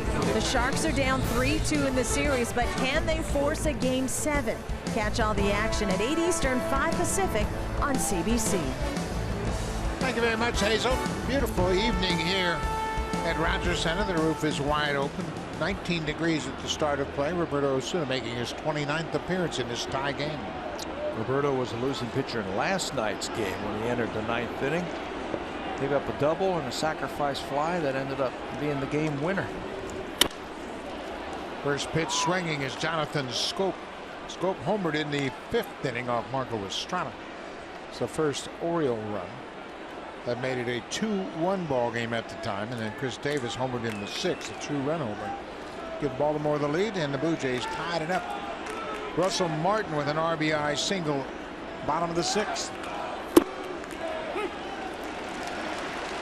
Roberto Osuna is the closer for the Blue Jays, and he's done a terrific job. He's 13 for 15 in saves, but his numbers are really interesting. Bouncing ball, good hop for Travis, 1 down. Osuna in save situations hasn't given up an earned run, and hitters have hit just 154 against him.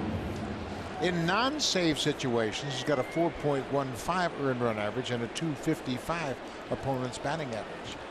There's something missing for these closers. We've seen it over the years that you put a closer in non-save situations and there's some little adrenaline that's missing that creates problems for them. This is kind of like a save because it's a tie ball game in the 9th inning. You hold them right here and you're giving your team a chance. You're trying to give your team a chance to win it in the bottom of the 9th inning. That's all John Gibbons is doing right here. Let me have my best closer. I can't use him in a save situation in extra innings at all. So I might as well use him in the 9th inning for 1 inning and try and win the game in the bottom of the inning. It was the same situation last night in a 5-5 game. at a different part of the lineup. It was Kim, Machado, and Davis, the first 3 hitters in the ninth last night. And Osuna gave up a leadoff double to Kim. Zach Britton, the left-hander, he's the closer. Brad Brock, the right-hander. That's a wicked combination down there for Baltimore.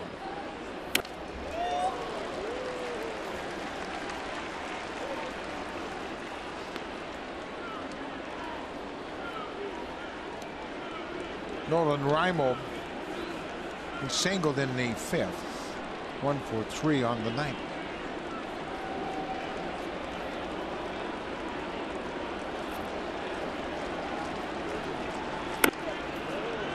What was that? Changeup? Slide step changeup. He quick pitched him and threw a changeup. Reimold is a good fastball hitter. Watch the slide step, how quick he changes and then throws him a changeup, and Reimold's fooled by it. And he hesitates.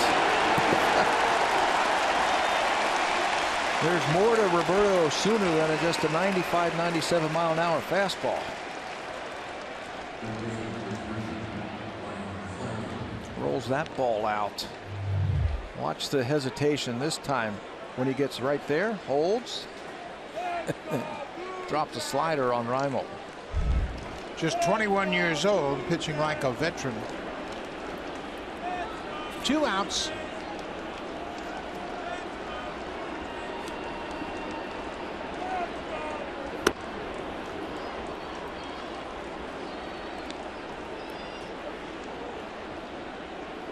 Ryan Flaherty 1 for 3.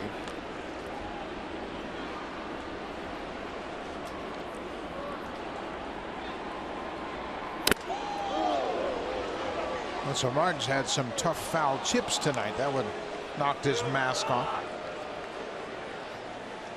Hopefully that one just grazed him. Let's see. Hit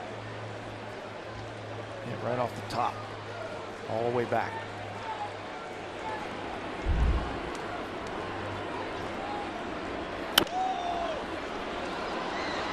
One and 2 now to Flaherty.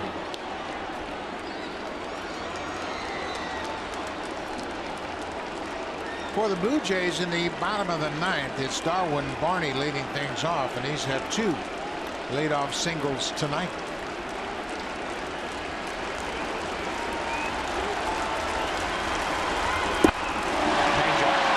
And a good one.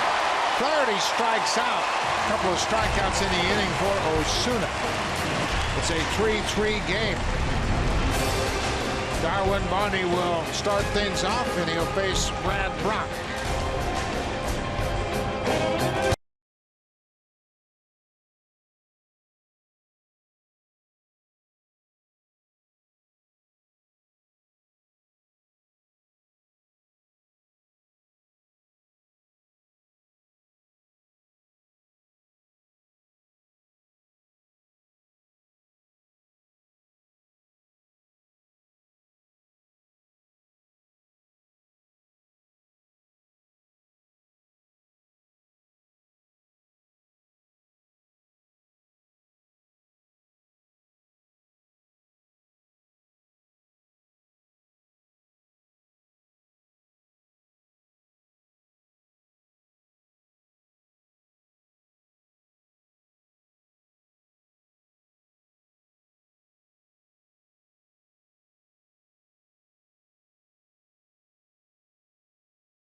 Brad Brock comes into the ballgame. We mentioned he is 5-0 for the season. This will be his 27th appearance, and he has not given up anything. How about that earned run average? 0.84, 32 and a third innings. That leads the Oriole relievers in innings pitched this year. He ranks second on the team with 37 strikeouts as a reliever behind Michael Givens, who we just saw.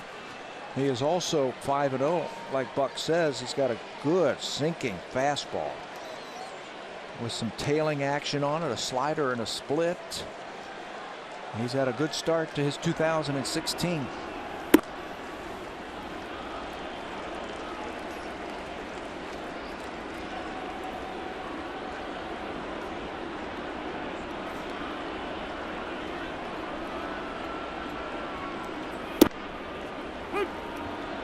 Ball and a strike to Darwin Barney.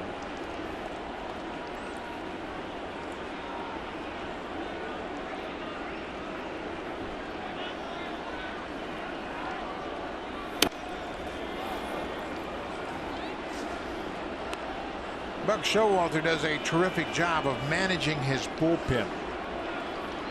In 16 seasons as the manager, he has not overused his bullpen at all. He's only had a reliever appear in 70 games 5 times. Tough hop for Flaherty. Barney's retired. Let's check in with Jamie Campbell.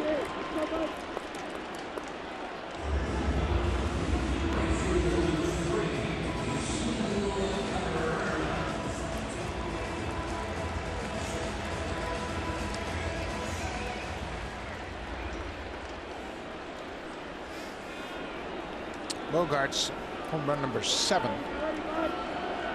They had the big farewell tour for David Ortiz. That's where he started. Well, he started in Seattle, but went to Minnesota, and they have a big thing for him today. Davis knocks it down, but Brad Brock was coming over to cover first base. The ball bounces right to him. So that's a 3-1-3 ground out. Don't see that every day. Not every day. 3-1-3. Mark it down. Chris Davis, you see him playing off the line.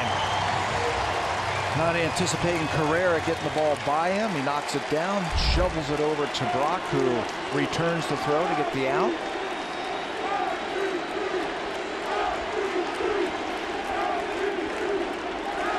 Josh Donaldson hearing the MVP chants.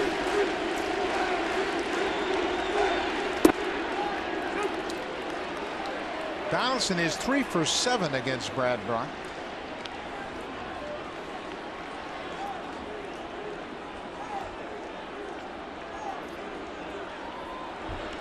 He's been swinging a hot bat. Starting to drive the ball just a little bit more. That's a tough pitch.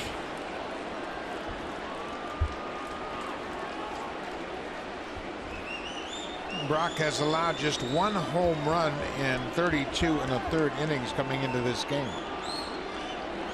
Jose Bautista not in the starting lineup.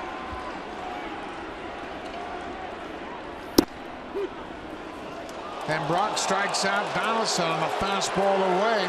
3 up, 3 down for Brock in the 9th. We'll go to the 10th. Orioles and Blue Jays locked up at 3.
Blue Jays Country Day presented by TD. It's Sunday, June 12th. The Blue Jays taking on the Orioles at 1:07 p.m. Arrive early as the first 20,000 fans receive a Blue Jays plaid hat. Enjoy a special performance by country music artist Tim Hicks. Buck, always a fun day at the ballpark on Country Day. It sure is, and we want to make sure you come on out. That's a great day to celebrate. Lots of fun activities going on. We go to the 10th. Drew Storen into the ball game, his 25th appearance, and you look at the numbers, and ERA over 6.5, but over his last 7 games, Storen has actually thrown the ball pretty well. Yeah, he really has been throwing a lot better. He's allowed at least 1 hit in 12 of his last 13 appearances, but the ERA is starting to come down, and he's starting to throw up some zeros for that bullpen. Breaking ball is a little bit better.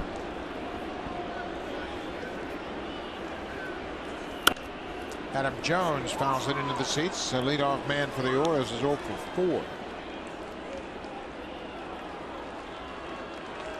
Roberto Osuna retired the side in order in the top of the 9th with a couple of strikeouts. Jesse Chavez had a good outing. Jesse worked 2 innings and allowed just a walk, nothing more. Shattered bat. Donaldson stays with it and makes the catch. Jones got sawed off. And the fastball's been a little bit better for Drew Storen. He's getting some movement. That one just ate up Adam Jones. Watch this. Swing. Tries to pull his hands in. That one's just above the thumbs. Donaldson reacted. He saw everything. Saw the bat shattered in pieces, and then picks up the ball and makes the play.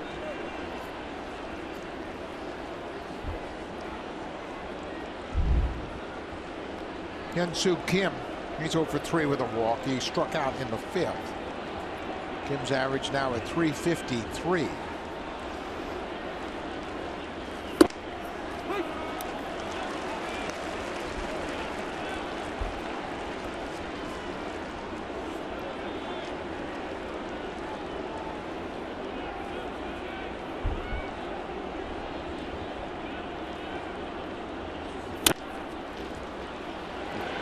Travis to his right.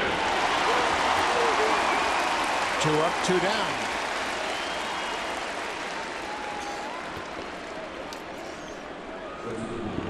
Storen worked an inning on Wednesday afternoon in Detroit. He pitched the 8th inning, and he walked a batter, hit a batter, but was able to get out of the inning unscathed.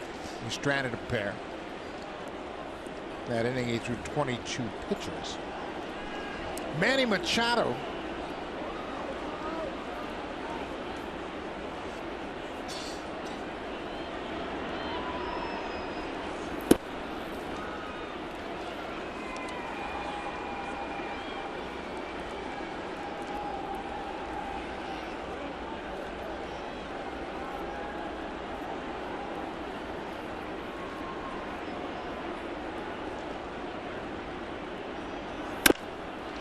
the ground ball. Barney at short. Deep throw. In time. Good inning for Storen. He handles the Orioles top 3 in order. 3 up, 3 down. We'll go to the bottom of the 10th. Edwin Encarnacion, Michael Saunders, and Justin Smoke.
Thank you very much, Jamie Campbell. And we are in the bottom of the 10th inning. Edwin Encarnacion will lead things off against Brad Brock.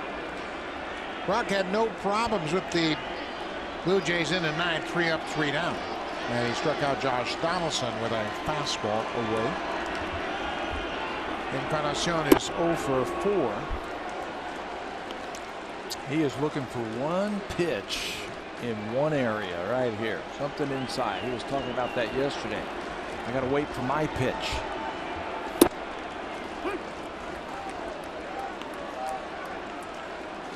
Blue Jays have had 3 walk-off wins this season. They've been walked off 5 times.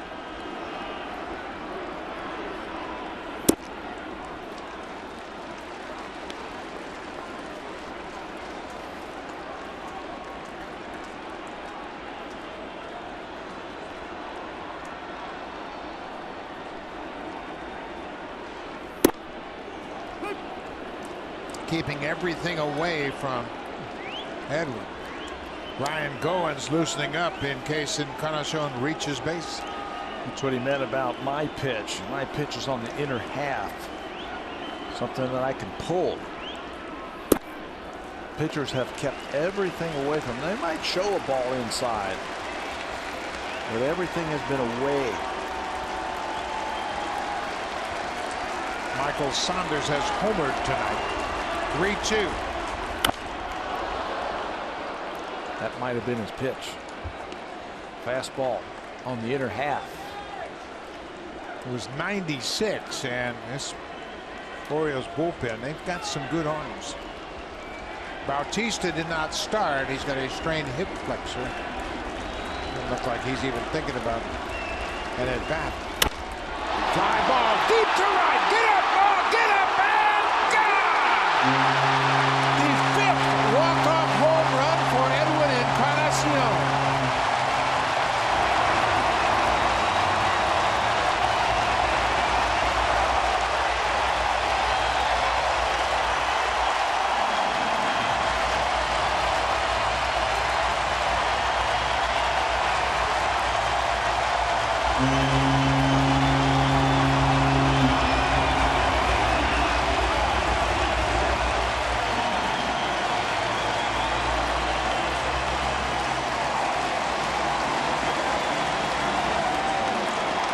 Only the 2nd home run Brad Brock has given up this season.